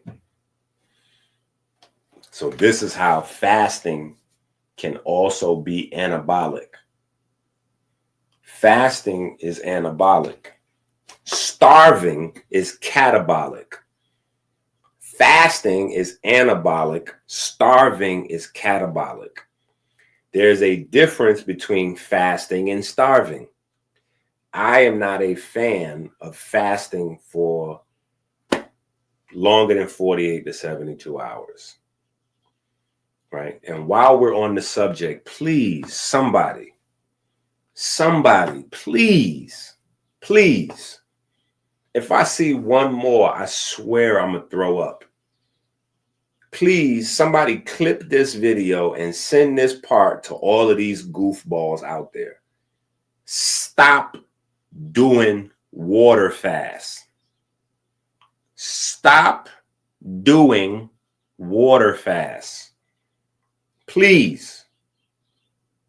If I see another 5-day water fast video, a 7-day water fast video, somebody sent me a 5-day water fast video yesterday, and it was a dude on there. He got sick on the 3rd day, and he had to, he was making a big apology. Oh, I'm so sorry. I got to start what I finished, and my mindset is so powerful, and all of this foolishness. I was like, your mind is not that powerful, champ. Your mind was more powerful. You know better than to be trying to do a 5-day water fast in the first place. What are you doing? What are you doing? Why are you doing a 5-day water fast? Every one of your body's systems that requires vitamin C, B1, B2, B3, B5, B6, B7, B9, B12, any one of your systems that requires those things is going to begin crashing. Yeah. You need water. You need water soluble vitamins. If you want to water fast, where are you getting your water soluble vitamins? That before we get to anything else, forget about anything else. If you're on a water fast, where are you getting your water soluble vitamins? See, this is why we have to have the conversation sometime, and we have to deal with some stuff that you probably don't want to deal with. Because see, y'all want to watch the video when, I'm making jokes, I'm trolling a little bit. We get too heavy and deep off into the science, then your attention span start drifting, and then I'm gonna tune back in later on and see what Inky talking about. I'm gonna tune back in later on. Right. But then that's how you come back to Inky later and send me a text message and be like, yo, Ink, I was thinking about doing a water fast. And then I respond back to you in a way that you don't like. Right. I respond back to you and say, you must not be watching my videos. And then you respond back to me and say, of course I'll be watching your videos, Ink. And I'm like, no, you don't. You can't be watching my videos and asking me, what do I think about you doing a water fast? Because you would know. We just spent all that time yesterday, as we've done in the past, going through all of the nutrients required for beta oxidation, right? All those B vitamins required for your body to break down fat. Where are you getting those vitamins from if you want a water fast?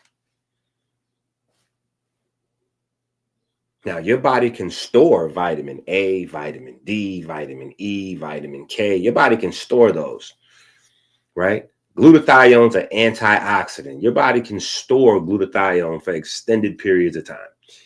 Where are you getting the water-soluble vitamins that your body needs to break down fats? Where are you getting the vitamin B2 and the vitamin B3 that your body needs for NAD and FAD? Where are you getting those on a water fast? Especially if you water fasting for 4, 5, 6, 7 days. Like what? Who told you to do a water fast? Where are you coming up with this stuff? Oh, I know. TikTok. The same place where they said it's healthy to consume boric acid. Yeah. TikTok. They're doing a water fast on TikTok, and I'm doing a cleanse. So I'm cleansing. I'm going to cleanse with a water fast. No. You're cleansing the body when you exercise.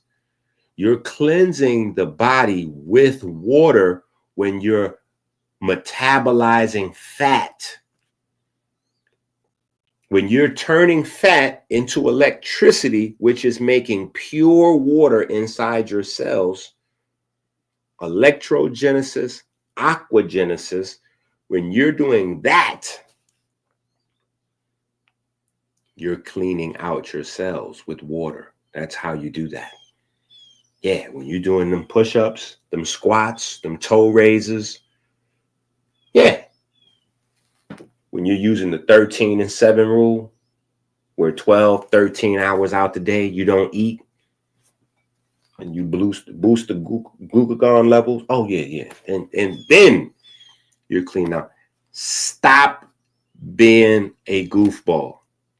Go to Amazon. You cannot avoid the information. You have to go get the books.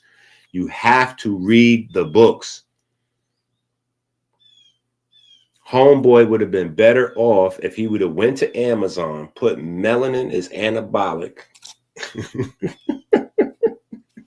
No, you know what? He would have been better off if he would have got this, the Poor Abs Journal. Go get the Poor Abs 40-day journal. Add this to your Amazon cart, right? If he would have spent 3 days of reading instead of 3 days of doing a water fast, he'd have been way better off. Because you don't change anything during a water fast. You don't change your body fat percentage. You don't change your body muscle percentage.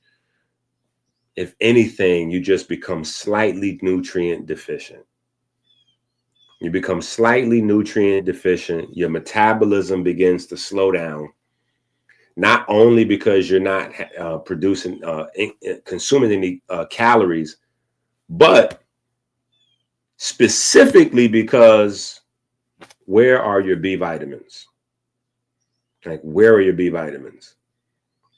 Because in your mind, you thinking, I'm going on a water fast, so that way my body's going to be breaking down, woo, woo, woo. And yeah, no, it's not.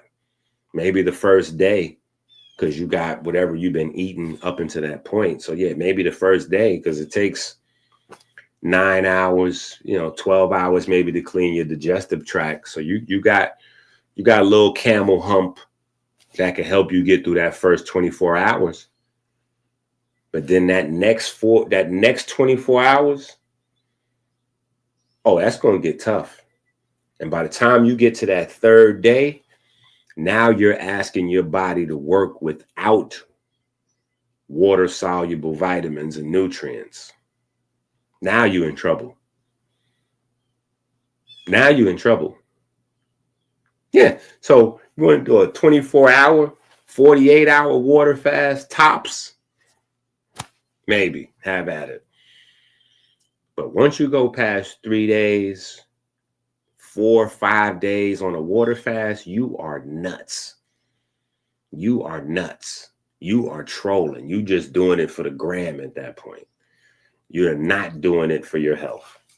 So please, somebody tell these people to stop doing water fast.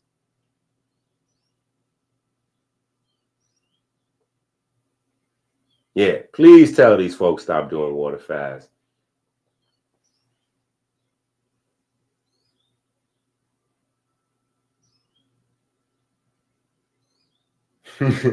Yeah, shout out to Intelligent A-Hole. He said, I was a water fast idiot. I'll admit it. Listen, we go through our learning phases. We go through our learning phases. We go through our learning phases. You know what I'm saying? We go through our learning phases. But that's why we have all these books. These books is so that we can avoid, so it, on the highway of life, books is like the fast lane. You know what I'm saying? It's the HOV lane. You know what I'm saying? Like, so we get around the traffic. Yeah, we want to speed all that process up. You know what I'm saying? And water fast is no good. When I seen the video, homeboy even said, and he was confused. I was like, wow, why doesn't he have the books? Because he was confused. He was like, yo, I know I could do this water fast because I've done juice fasts before. He was like, yo, it's just the water fast. I got so sick on the third day, I had to break my fast. And I'm like, yeah, because you ran out of water-soluble B. You ran out of them B and C vitamins. Yeah, you ran out of the water-soluble vitamins on that third day. On the second day, really. Third day, you was going buck naked. You was walking through the desert. You know what I'm saying? Like, and he's saying to himself, oh, well, I've done green juice fasts. I've done watermelon juice fasts or whatever he was saying. And I'm saying to myself, exactly. You just don't know the difference between water and juice. Yeah. When you was using vegetable juice or fruit juice, you was still getting in a baseline of nutrition. You just went on a low calorie diet. That's all that was. But you was still getting in pigment, some degree of fiber, and you was getting in a bunch of vitamins and minerals with your juice, right? So he was probably somewhere beneath, 500 calories a day. So his calories might have been low. He might have been irritable. But outside of that, you can do a juice fast because you're still getting calories. You're still getting certain nutrients in. But just water? No. Go get you some greens. Like when I showed those leafy greens, go get you some greens and just eat greens for a couple. To eat greens and drink water. Now that's a fast. If you want to go 3, 5, 7 days, Just go water and leafy greens. That's challenging, it's spiritual, it's all that. But you will at least still be getting in some baseline of nutrition, you know what I'm saying, along with whatever your goal is, what you're trying to do.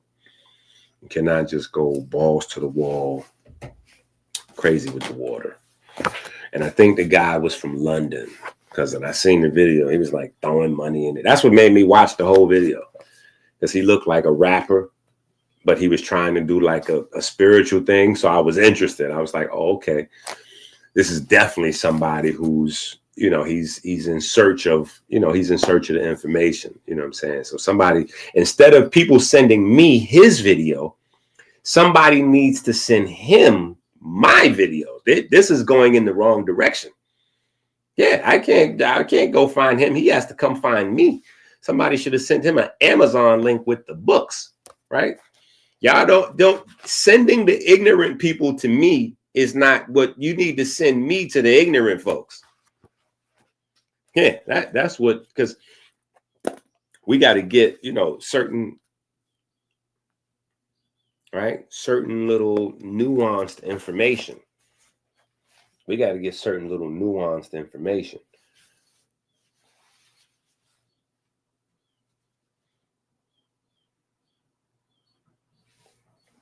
That is a fact. No, I'm trying to get me together. I'm working on me. That's the name of the game. I'm working on me. I'm working on me. Right? All right. So glucagon and hormone sensitive lipase works together with cyclic AMP, right? And helps your body in that window between fasting and starving, right? Because starving is not, okay, so poverty, right? Poverty, growing up broke, right? Food stamps, right? Today it's called EBT, right? But going on welfare, eating free lunch, welfare cheese, WIC programs, all of that, poverty. We associate not eating with poverty, with starving. Like that's all together somehow in our minds. We have to get that out of there. We have to get back to the spiritual understanding of not eating, right? We have to get back to that place in our minds, right? We're not the kids from Africa with flies, you know, around their lips. Like that's not, we have to get these associations out of our minds. They have negative lasting impacts, right? There's a window between fasting and starving, right? Just because you're not eating does not mean you're starving, right? Starving does not kick in until you become nutrient deficient. And when you become nutrient deficient, systems in your body stop working. Systems in your body stop working when you become nutrient deficient. That's another reason why we needed to go through beta oxidation from a nutritional standpoint, because I want you to see how nutrients not only fuel beta oxidation or fat metabolism, but every function in your body works the same way. Every function in your body has specific nutrients that catalyze it and sustain it. Catalyze, initiate, right? Initiate it and sustain it. And when you don't have those nutrients, those processes cannot be initiated, neither can they be sustained. And when you have processes that's required for living, when those processes cannot be initiated or sustained, that's when disease sets in. And that's where starving begins. That's where starving begins. Starving doesn't begin when you stop eating. Starving begins when you're missing nutrients, right? And the reason why that's important to this 15-week study is because guess what? There are a lot of people that are eating and starving. So starving has a lot less to do with calories than you think, right? Starving is not the absence of calories. Starving is the absence of nutrients. Starving is not the absence of calories. Starving is the absence of nutrients, right? That's what we have to understand to get deeper into this glucagon conversation. Right? To get deeper into the glucagon conversation. Look, we got nutrients in calories. We got nutrients and calories.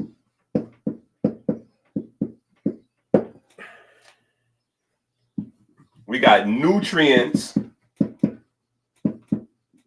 or calories.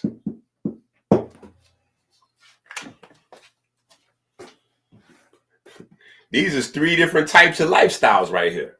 Nutrients and calories, nutrients and calories, nutrients or calories, right?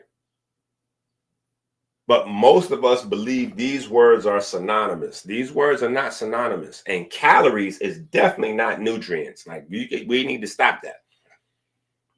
In the natural world, right? 40-day fruit fast world, we extended the 40 days to the 120 days, right? These words are synonymous. Because this is how Mother Nature designed it, right? So all natural foods, right? All natural. And when I say natural, I mean everything that's natural. Whether you're eating a deer, a squirrel, a pumpkin, a cabbage, an apple, anything that this earth produced, if you eat it, you will get nutrients in the calories. Anything this earth produced, you will get nutrients in the calories. That is not the same for processed food. We have went from processed food to highly processed food to, there's another term, I think it's very high or super processed food, something even crazy. But there is 0 nutrients in the highly processed foods. It is just calories. So when you get to the higher end of the processed food, you're making a choice of nutrients or calories. And this is the problem with leptin, because leptin can be stimulated by nutrients or calories. This is the golden goose right here that the biochemists figured out for the food companies. Oh, we don't have to load up the food with nutrients, because nutrients goes bad. Nutrients messes up the profit. Calories, on the other hand, yeah, we can get that oil and that sodium and woo. Yeah, we get all that in there. And then we can cover up the sugar and the salt and the oil with some fudge, chocolatey taste, or some caramel taste, or better yet, we can mix the caramel with the fudge. Oh, gold mine. Calories. And folks like, oh, well, I had me a chocolate bar. Whoa. Hold on. Slow down with that chocolate idea, because that chocolate you had, that's not even real chocolate. There's very little chocolate in your chocolate. Okay? Stop disrespecting chocolate. Okay? That's why when you go to places that sell real chocolate, they got a percentage. Oh, no, this is like gold. You know, you got 14 karat gold, 20 karat rose gold, 24 karat, 10 karat. You got different carats of gold. When you go to a real chocolate place, they got 50% cacao, 60% cacao, 96% cacao. Same thing. When you get milk chocolate, that means there's very little chocolate in that chocolate. That chocolate is mostly milk and sugar, right? Milk and sugar. And nowadays, when they use the word milk, we don't even know if there's milk in the milk. Yeah, we don't even know if there's milk in the milk, because if you go get some oat milk, there's no milk in that milk. Oat milk is almost sugar, pure sugar water. So nutrients or calories. You want to get some nutrients and calories. Yeah, you want some nutrients and calories. Or better still, you want nutrients in the calories. Yeah, you want nutrients in the calories, right? You want to have an apple. An apple is about 100 calories. Well, in those calories includes some protein, a little bit of fat, high amount of carbohydrates, some B vitamins, some fat soluble vitamins, some antioxidants, some pectin, there's all kinds of nutrients in the calories of an apple, in the calories of some leafy greens, right? Even in the calories of a fresh piece of steak from the butcher place, right? Yeah, these are only facts. But there's a difference between the steak at the butcher place and the steak at the supermarket. It's a big difference. Just because people keep asking me about carnivore and keto and paleo, and you really cannot get the advantages of those things if that's what you're doing, if you're shopping at the supermarket. Especially if you're shopping at the supermarket in the neighborhood, forget about it. Because the supermarkets in the neighborhood, they're getting their meat selection after the places like, Whole Foods and Trader Joe's then picked over,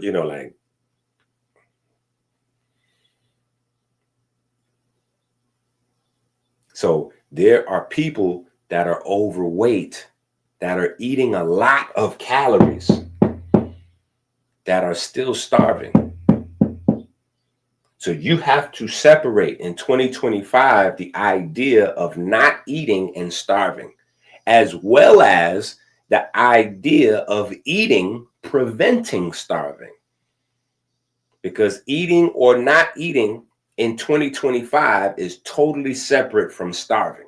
Starving is about nutrients. Nutrients regulate, initiate, and fuel your essential body processes. Nutrients. If you don't have nutrients, your essential body processes will slow down and come to a halt. When they slow down and come to a halt, disease and or death will set in. That is starvation. Not your stomach growling because you ain't ate since the morning, or you ain't had no food since yesterday, or whatever. Or all I had to eat was, you all right. All I had to eat was an apple and some green juice. You all right. You ain't going to die. You good. You had you some nutrients. You got you some nutrients in. You may be low on calories, but you good on nutrients. So if you good on nutrients, but you low on calories means you're low on insulin probably. That means you're high on glucagon, right? We're high on glucagon. We got the C-amp going.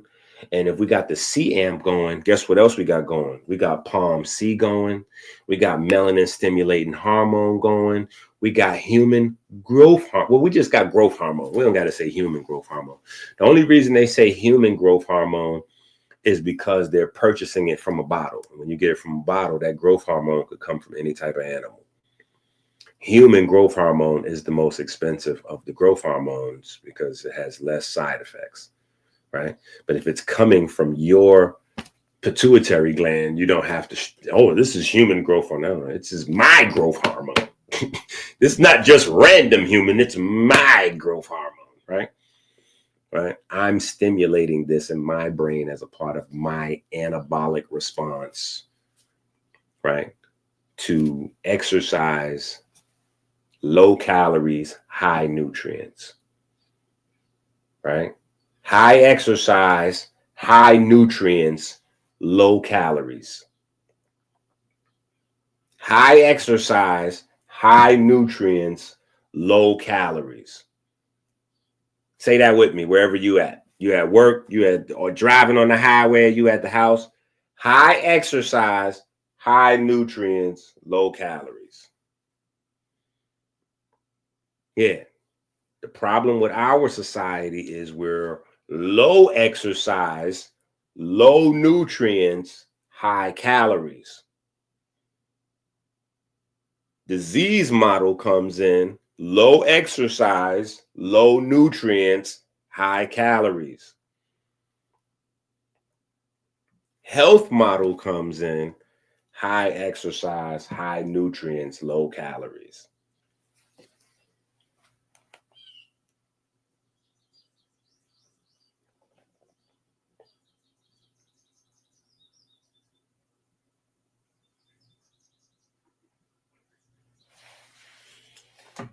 Man, I'm hoping so. I'm hoping so. He said this work is going to live forever. I'm hoping so. That's why I'm telling people to go to Amazon and get the books. Go to Amazon and get the books because the YouTube may listen. You never know. YouTube, Amazon, who knows? But once you actually have the physical books, if I disappear, if Amazon disappear, if YouTube disappear, or any combination of the three, you still have the knowledge, the information, the books, everything. All right. That's why we be moving at breakneck speed.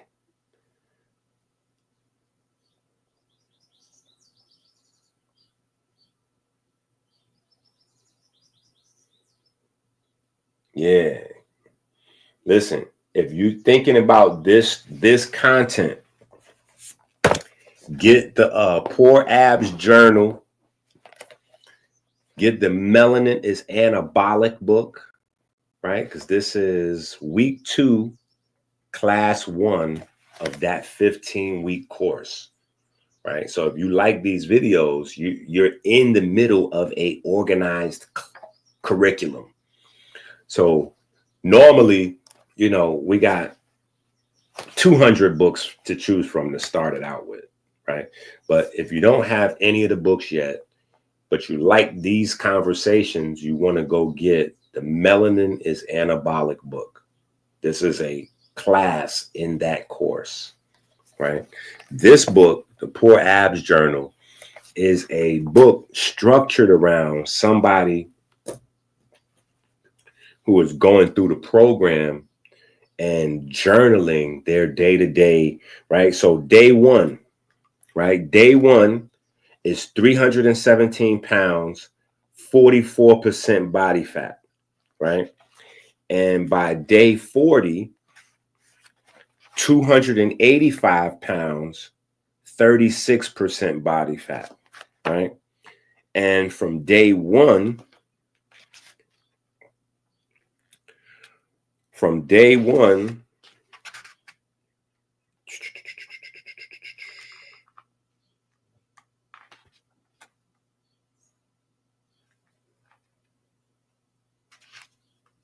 me see.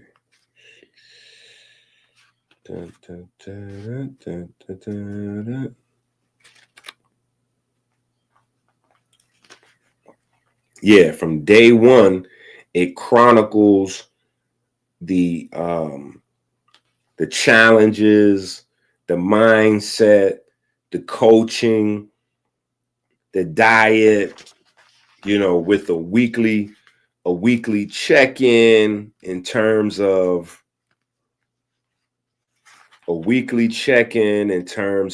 the A1C, right? So first week A1C is in the 8s, fasting glucose, CRP level, IL-6, tumor necrosis factor, testosterone levels, cortisol levels, all of those things monitored, right, as the person moves through their 40 days. So you get an idea in real time of how changes are made, right? In real time, how changes are made. So this journal, if you don't have the journal is, I would say, critical, because a lot of times people want that information, right? People want that information to understand how gradual the changes are, because all of those things change together, right? All of those things change together. As you change your body fat to muscle ratio, you're also going to change the cholesterol levels, the triglyceride levels, and the A1C, the glycation levels. As you change those three things, glycation, cholesterol, and triglycerides, you're going to also change inflammation levels, right? IL-1, IL-6, and TNF, right? As you change those things, even if your stress levels remain the same, your cortisol levels will drop, right? Even if the stress levels from your life, your children, your relationship, your job, even if those things remain the same, your cortisol levels will drop. Because some of the stress that we take on is internal stress. Inflammation is internal stress on your tissues, glands, organs, and bones, right? So as that internal stress drops, right, cortisol levels drop. As cortisol levels drop, testosterone levels goes up. Catecholamine levels goes up. As catecholamine levels goes up, guess what comes down? Visceral fat comes down. Visceral fat around the organs, the bones, and the glands, and the fat that blocks your electricity, your life force, that type of fat, it goes down as testosterone and catecholamines naturally goes up. Now, when you shoot and inject the steroid, you don't have that same biochemical effect. So yes, you get to grow the muscles fast and woo, but you don't get the biochemical effect. This is the reason why people that take steroids take a bunch of steroids, right? Because you might realize, okay, well, I'm taking testosterone to boost my muscles. Now, if I did it naturally, I boost my testosterone level, I would have a whole bunch of other hormones that goes together. Hormones and neurotransmitters move in gangs, like street culture. They go in gangs, right? But, if you a con man or a hustler, you a one-man army, you moving alone, right? But hormones and neurotransmitters, they come in gangs. So a con man or a hustler would be like the steroid or the muscle peptide. You injecting the peptide or you injecting the hormone. You're not earning it, right? You a stick-up kid. You're stealing. You robbing. Instead of working for it over time, you're just going to get it all at once right now. You're a con man, like that. So when you take the testosterone, now you realize, oh man, well, now I need to add in, Anavar maybe, you know what I'm saying? I need to add in something that's going to help me to metabolize the fat, because I don't have the high levels of catecholamines that would naturally be boosted by naturally reversing cortisol production and blah, blah, blah, blah, blah. Right? So the journal book is a good book. It's entertaining, right? It's entertaining. but also gives you some insight into the chemistry of changing, you know, your fat and muscle values, right? And we knew all this stuff even before we knew about exerkines and myokines.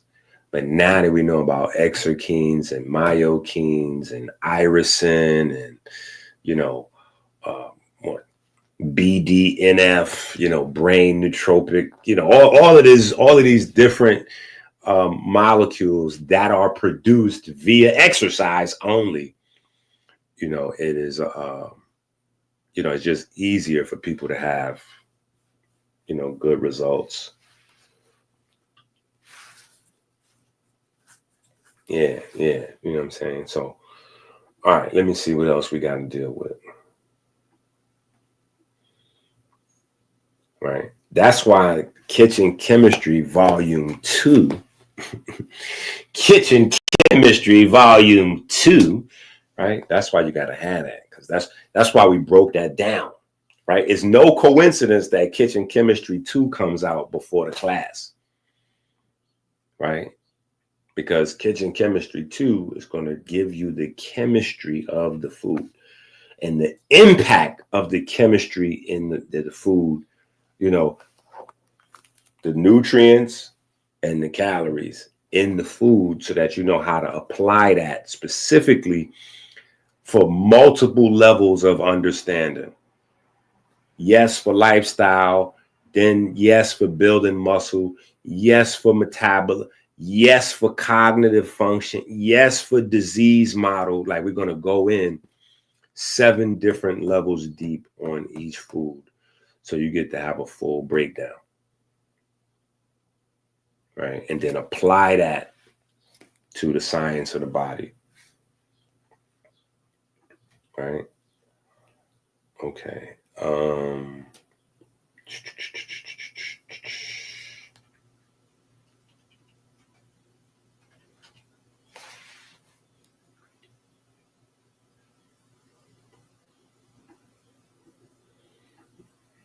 Okay, let's also add this guy to the mix.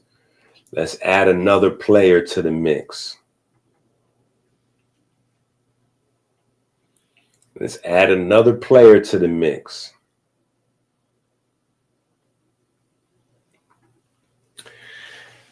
In the Poor Abs, in the Rich Abs, Poor Abs book, the very first one, before we did the Codex and anything else,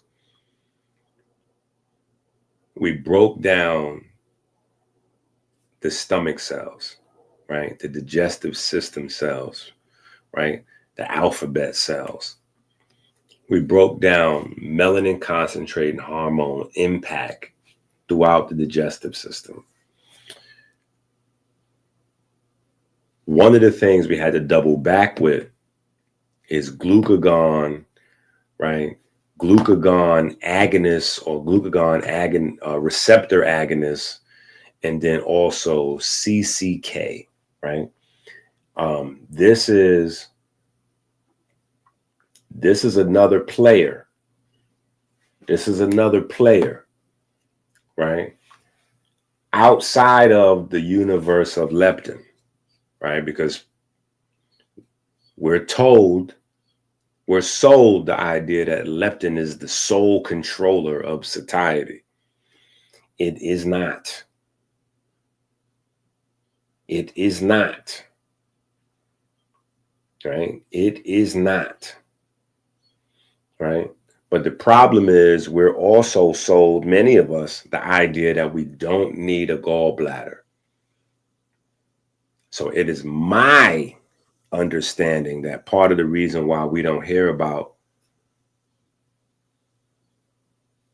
cholecystokinin, right? Cholecystokinin, or CCK rather, excuse me, is because if we look into this, automatically we have to revisit not needing a gallbladder.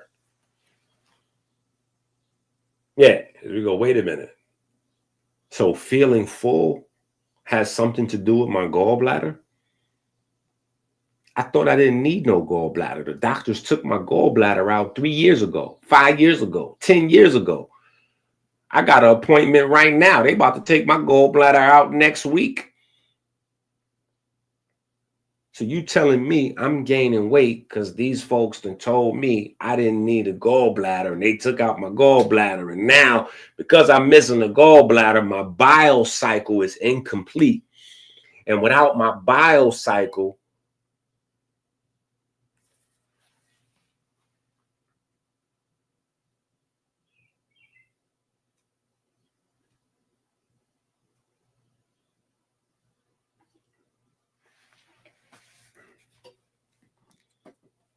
one question is herbal tea fast good? You get minerals from the herbs.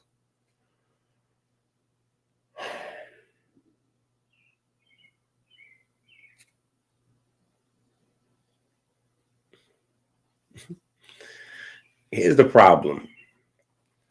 Herbal tea, right? Herbal tea is literally like 200,000 different plants, right? Unless you're talking about what they sell in the supermarket as herbal tea, or more specifically, ballerina tea and stuff like that, right? And if we're talking about bowel movement tea, the answer is no.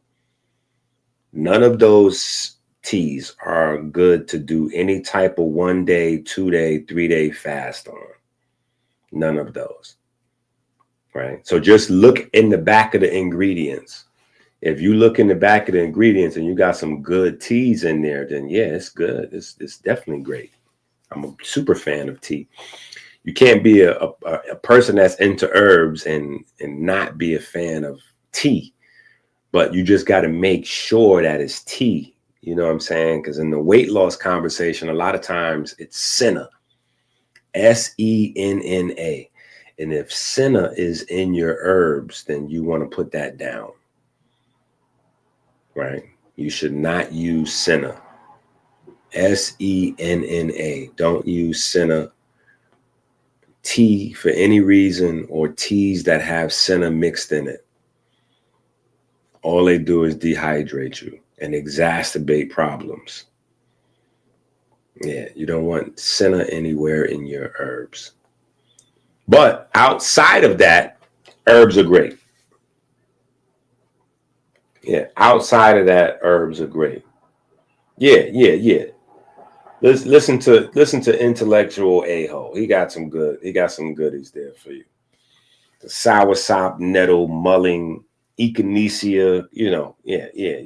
That's all. That's a nice little mix right there. Put that blue magic. You got to go to AmericanHealer.website, get that blue magic, and add some of that into the tea. Some good teas out there. Right. All right.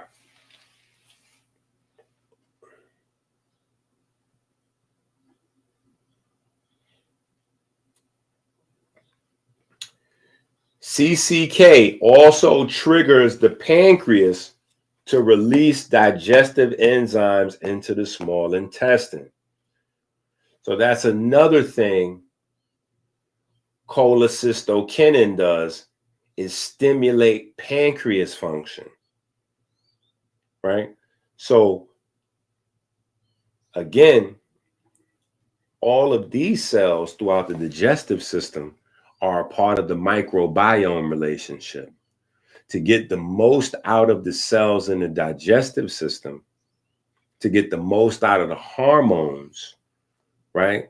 The cytokines, the neuropeptides, all of those things produced by the digestive system, we need fiber activity. We need fiber activity because fiber is going to activate the microbiome. And a lot of times, these cells throughout our digestive system have a symbiotic relationship with different populations of bacteria that live throughout our digestive system. And so when we feed those populations produce things that feeds the cell And then the cell responds and feeds us based on the microbiome feeding them. All right. Hopefully that makes sense.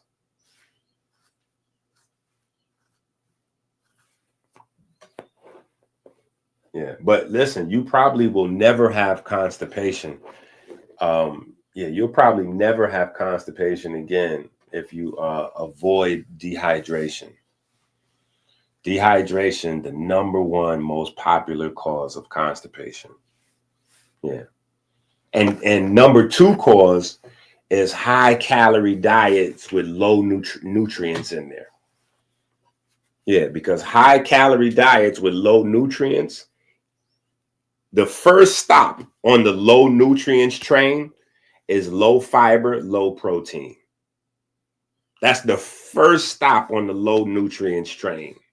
Low fiber, low protein. And fiber and protein is both things that makes you poop. Period.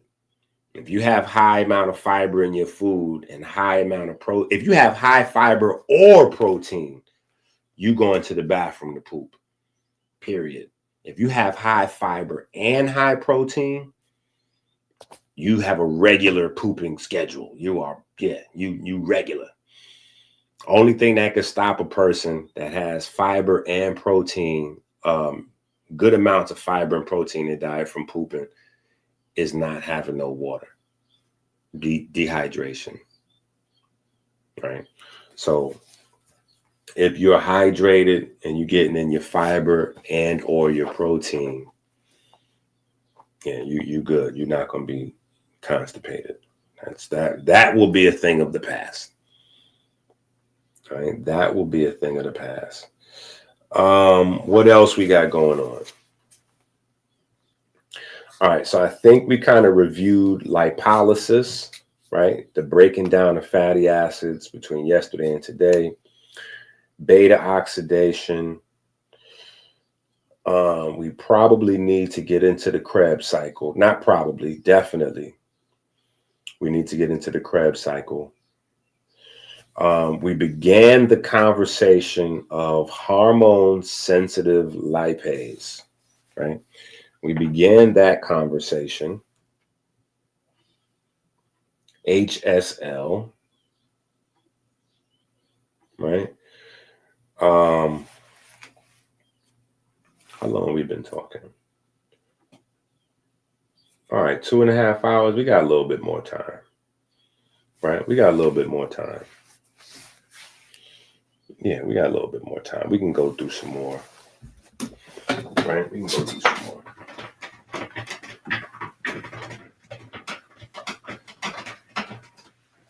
Let's see what time it is. It's 8:30 and we've been going for 2.5 hours already. So we've been up. Hold on, let me make sure this boy go take my dog outside. Yeah, let me make sure this boy go take my dog outside.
Take the dog.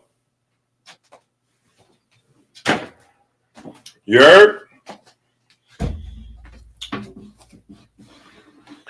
You could come back and lay back down after you go.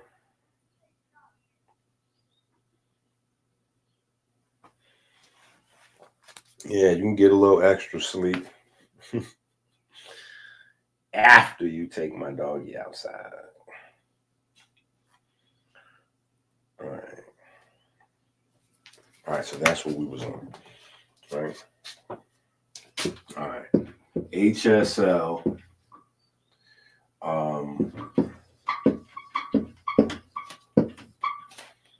Right? It's an enzyme, it's a protein, hormone sensitive lipase, HSL. Right? Hormone sensitive lipase is activated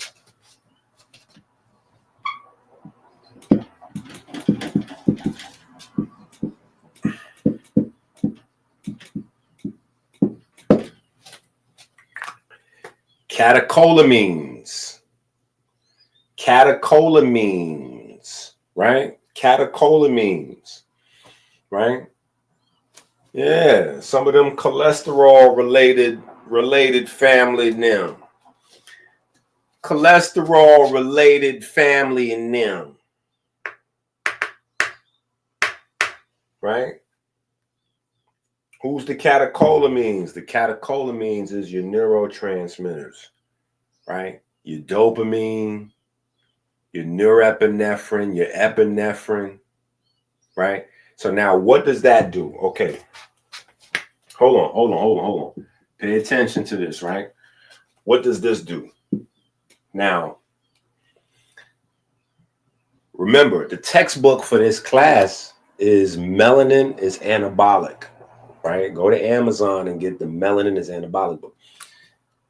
Catecholamines specifically breaks down the different types of visceral fat also,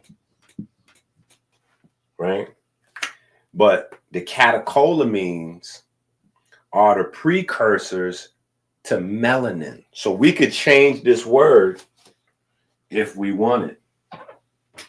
We could change this word and sub out and make up our own word and still be accurate, right? If we wanted to make up this word,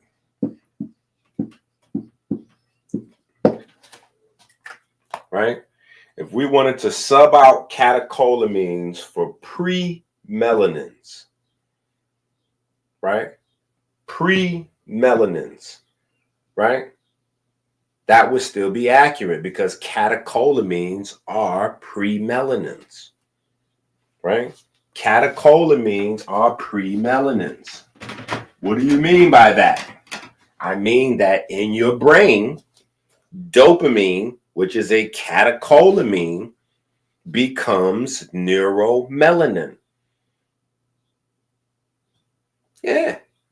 I mean, norepinephrine, catecholamine, norepinephrine becomes neuromelanin, right? So this is how I'm saying, this is why we have the book, the dementia book, subtitled The Dope Game, right? Because dopa is your primary bridge, right? Dopa is your primary bridge between dopamine, neuromelanin, even peripheral melanin, where you need tyrosinase, right? Tyrosinase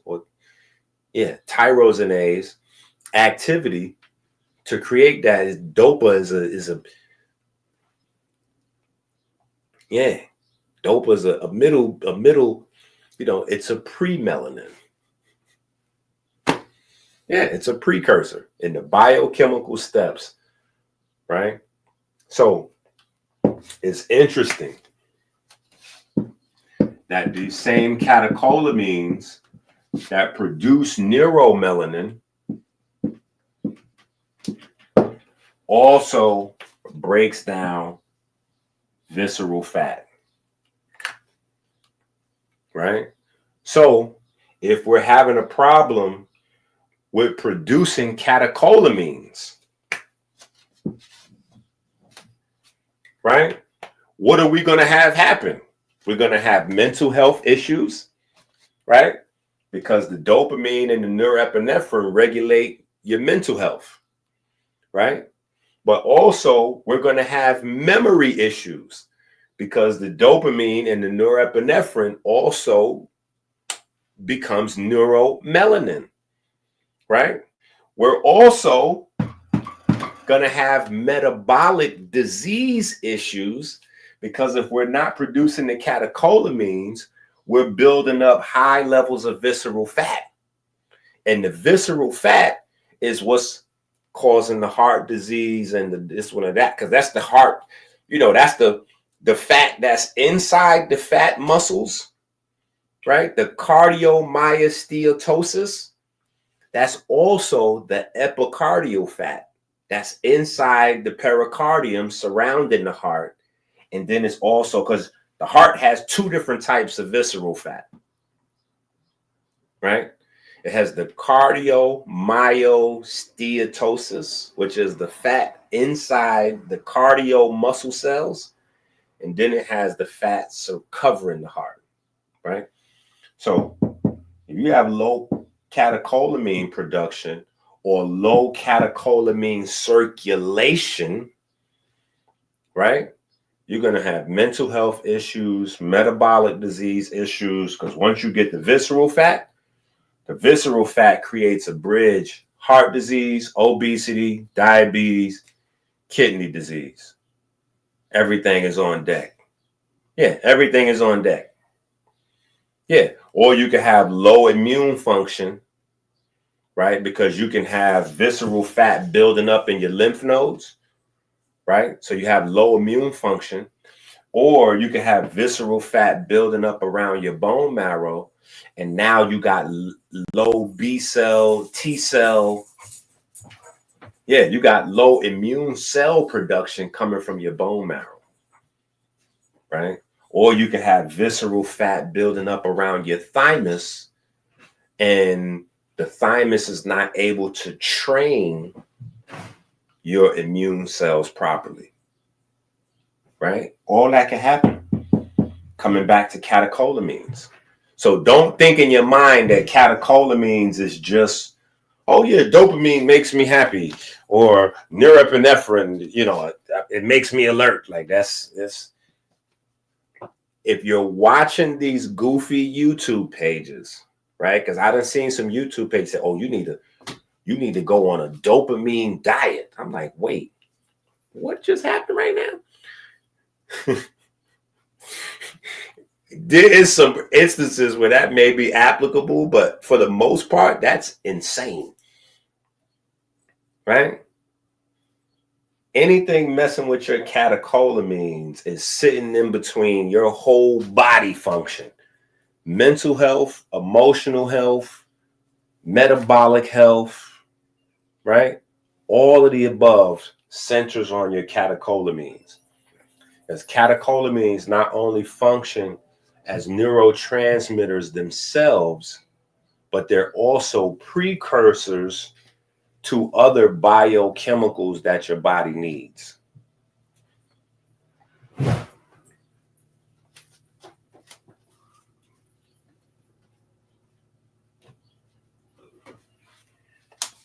All right. So that's this guy. What else we got? All right. So hormone sensitive lipase is then going to break down the triglyceride. The triglyceride. And remember, we went over beta oxidation yesterday, right? But it's going to turn the triglyceride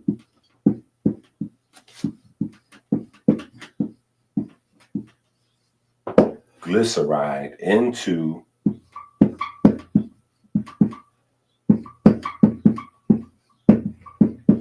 fatty acids and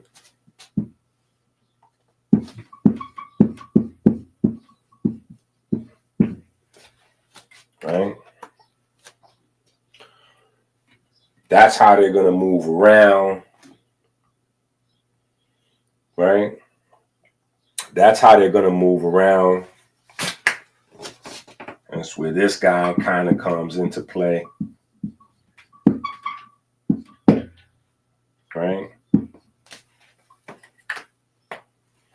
albumin, unsung hero in the body. Taxi cab, turn Uber, turn Lyft driver. Taxi cab, turn Uber, turn Lyft driver. Right? Then we got beta oxidation, where we know the free fatty acids are converted into fatty acyl-CoA. Then they enter the mitochondria with the carnitine, right? And then fatty chains are broken down in units of 2, right? The CoAs, the coenzyme A's. Each time they go through a cycle of beta oxidation, you take those CoA units or those 2 carbon units and you produce 1 acetyl-CoA, 1 NAD, 1 FAD, right? And that's each time that thing is broken down, the fatty acids are broken down, right? And you get your GTP/ATP, right? GTP is like GTP is like 93, right? ATP is like 87. So if you got a car and you go get gas, you know you got 87, 89, and 93, right? 93 is the higher quality gas, right? 87 is the lower, the cheaper, so that's ATP. ATP is the cheaper quality. GTP is the 93. So certain cells like neurons, right? Certain neurons and certain cells prefer GTP to ATP, right? But for the most part, we don't really need to get deep off into that conversation.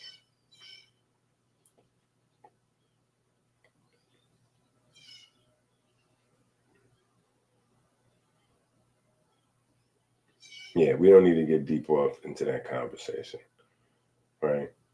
We just need to know that at different stages, beta oxidation is producing different products from the fatty acids. The different products have a different ATP value, right? NAD 2.5, FAD 1.5, acetyl-CoA 10 ATP, right? Has a much higher value.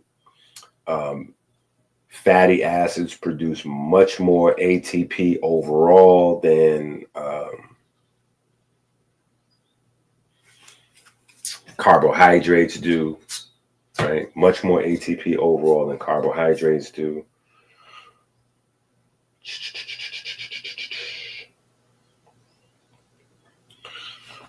Yeah, I think that's the main parts we needed to cover. I think that's the main parts we needed to cover for week 2, day 1. Oh, let's go. Let's go. Thanos just jumped off the top rope. Let's go. These lessons are very appreciated, teacher, although I'm a bit lost on which one of your books these lessons are referring to. Man, not only is that a great super chat, but that is a great moment. That is a great opportunity for me to go ahead.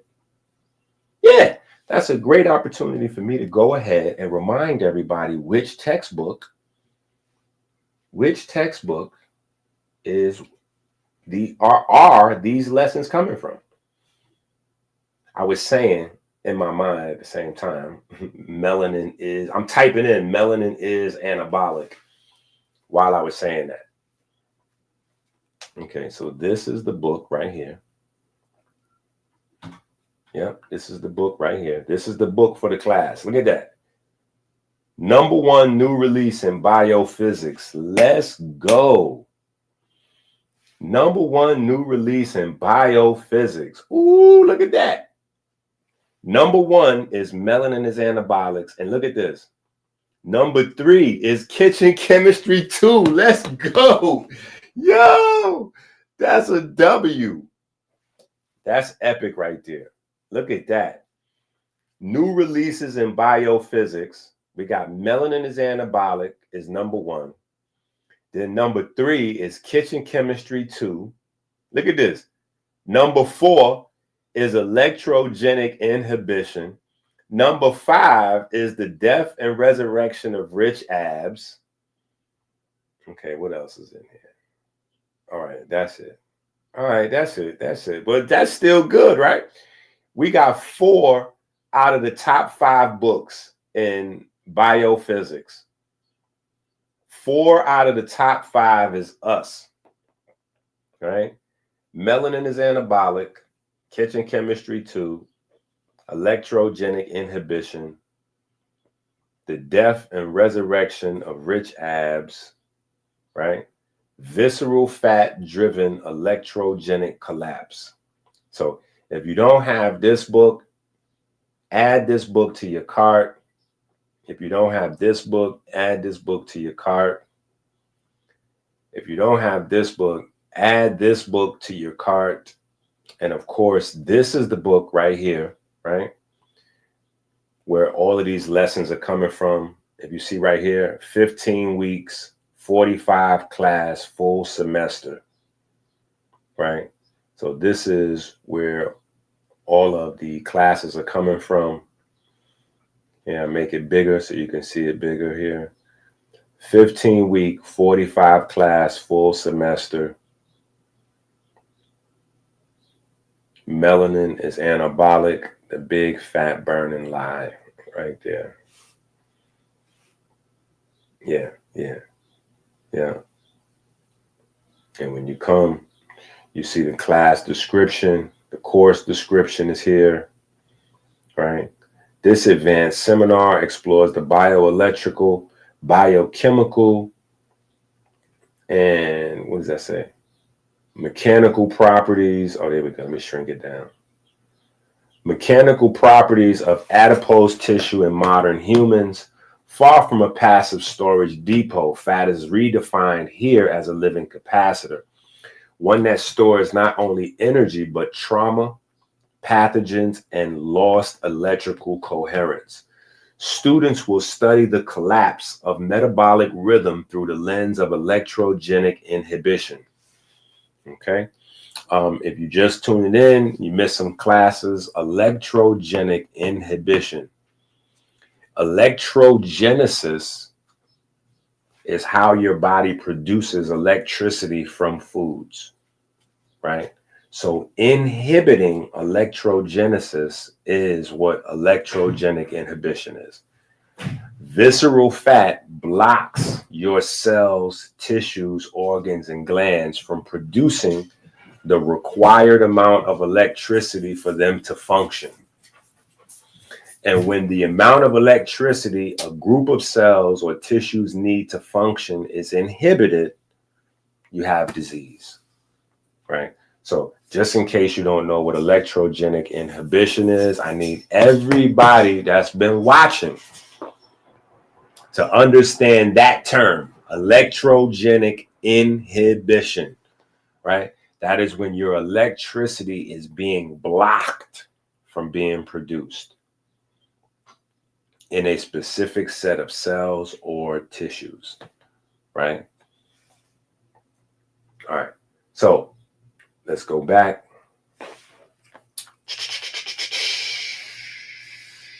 Students will study the collapse of metabolic rhythm through the lens of electrogenic inhibition, a newly proposed mechanism where viscera-bound lipid accumulation disrupts current flow across tissues, fascia, and neural axes. This course combines molecular biology, endocrinology, biophysics, and movement science with direct metabolic application. Through readings, labs, and guided physical resistance training, students will design and implement a personal or clinical protocol to reverse visceral fat dominance, and restore the Christ current. It's life or death. Okay. In case you don't know what this is, the Christ current or QRST current or Christ current, right, is the transmission of electricity from the SA to the AV node and back, right? That is the electricity that opens and closes the valves of your heart, right? That is what they're looking at in the hospital when they're checking to see the EKG machine, right? When you're pregnant and they want to check the heartbeat of your baby, you know, when you're in an emergency room and something's happening to you, you got hit by a car or anything, they just want to make sure you're still alive before they rub the clear and they hit your chest. They're trying to stimulate that QRST current to bring you back to life, right? When you flatline, that's what that means. Woo! The QRST current is no longer flowing, right? So they're trying to stimulate that.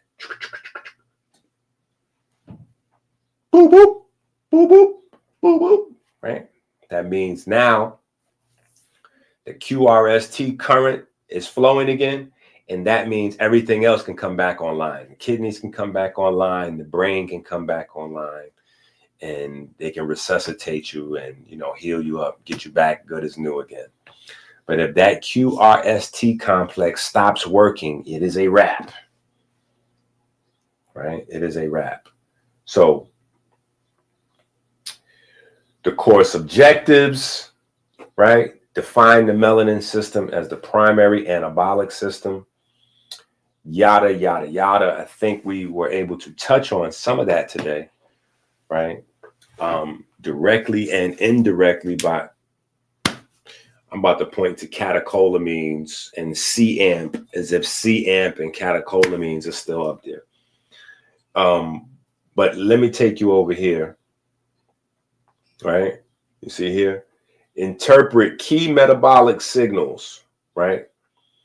Melanin concentrating hormone, POMC, leptin, ghrelin, lipokines, and cortisol, right? Lipokines is a category of cytokines, right? And POMC, you know, has your melanin stimulating hormone. Here we go, right here. Interpret key metabolic signals, right? So let me go to C-amp real quick. Let me go to C-amp real quick. All right, but before I do,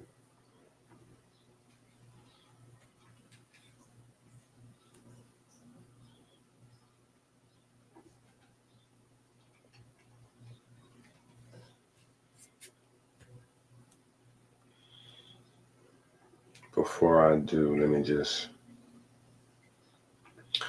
make sure we clear for the record, right? So this is the book for this course. 15 weeks, 45 plus classes, right? So you need this book for the course, right? And then we want to go over here and see what the Google demons.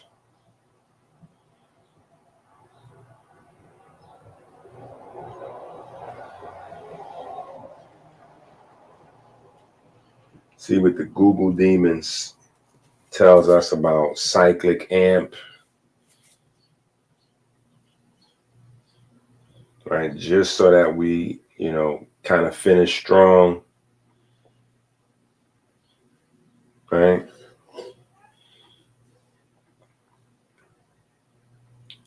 So earlier, I see that some folks just tuned in. Earlier, we were talking about the relationship of a couple things,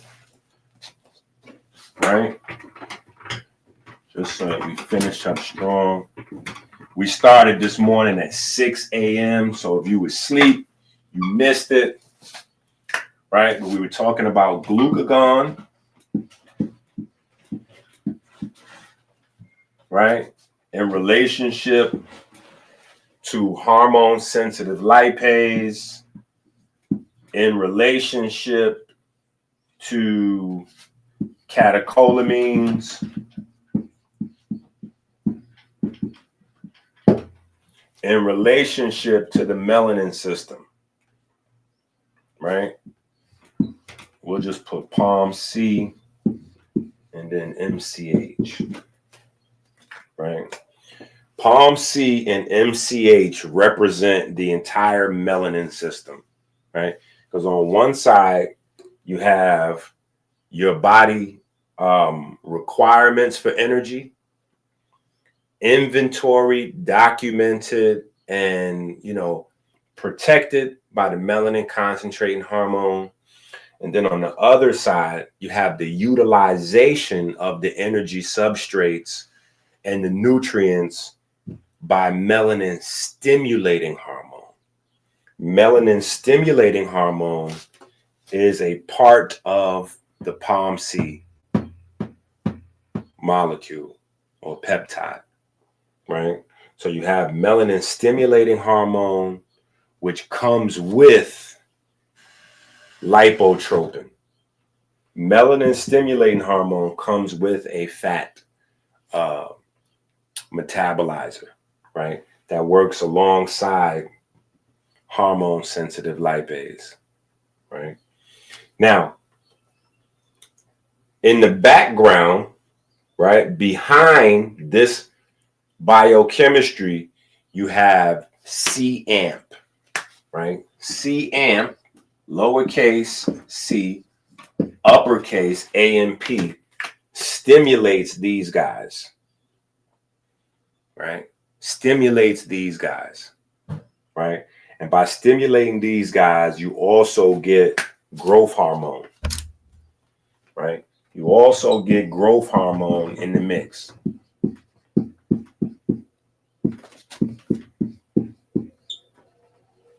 So this is how, when you're fasting, you don't lose any muscle. This is why fasting is muscle protecting, right? And it's confusing because when your body goes into starvation, now it's breaking muscle down, right? And a lot of us have these negative associations, these poverty-based associations of not eating and starving being the same as fasting. Well, in 2025, one of the most important things we need to learn is that eating or not eating has nothing to do with starving. There are people who are eating all the time, all day, and they're starving because they have low nutrient dense diets, right? And then there are people who are not eating at all or not eating that much. They might eat once a day, but they eat a very nutrient dense diet. High amount of vitamins, high amount of protein, high amount of fiber, high amount of nutrients. So they're very well fed, but they have low calories, right? So you can eat a lot and starve, because starving is about nutrients. Starving is not about calories, right? You can have a lot of calories and be starving, or you can have a little bit of calories and be well fed, right? So yeah, melanin is definitely anabolic. It is the uppermost regulators, right? It is the uppermost regulators of your body's whole anabolic cycle. The uppermost regulators. Regulators, mount up.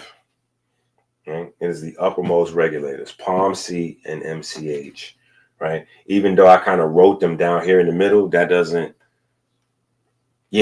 don't think because I wrote them here, that means they're like fourth in the pecking order. No. These guys are at the top, right? These guys are at the top. Light, sex, sleep, right here with these guys, right? But All parts of your body is a two-way communication. So it's not just the heart or the brain communicating to the rest of the body. The rest of the body uses signals like C amp to communicate back to the heart and the brain, right? It's a two-way communication always going on, right? And we have the ability to not only change our biorhythms, to change our algorithms, which are the set programs at which hormones and neurotransmitters are released in our body. We not only have the ability to change them, we have the ability to override them whenever we want by changing our daily activity and by changing what it is that we eat. So that's why I was saying also, make sure you have Kitchen Chemistry Volume 1 and Volume 2. Kitchen Chemistry Volume 1 and Volume 2. Right? So we stay on point.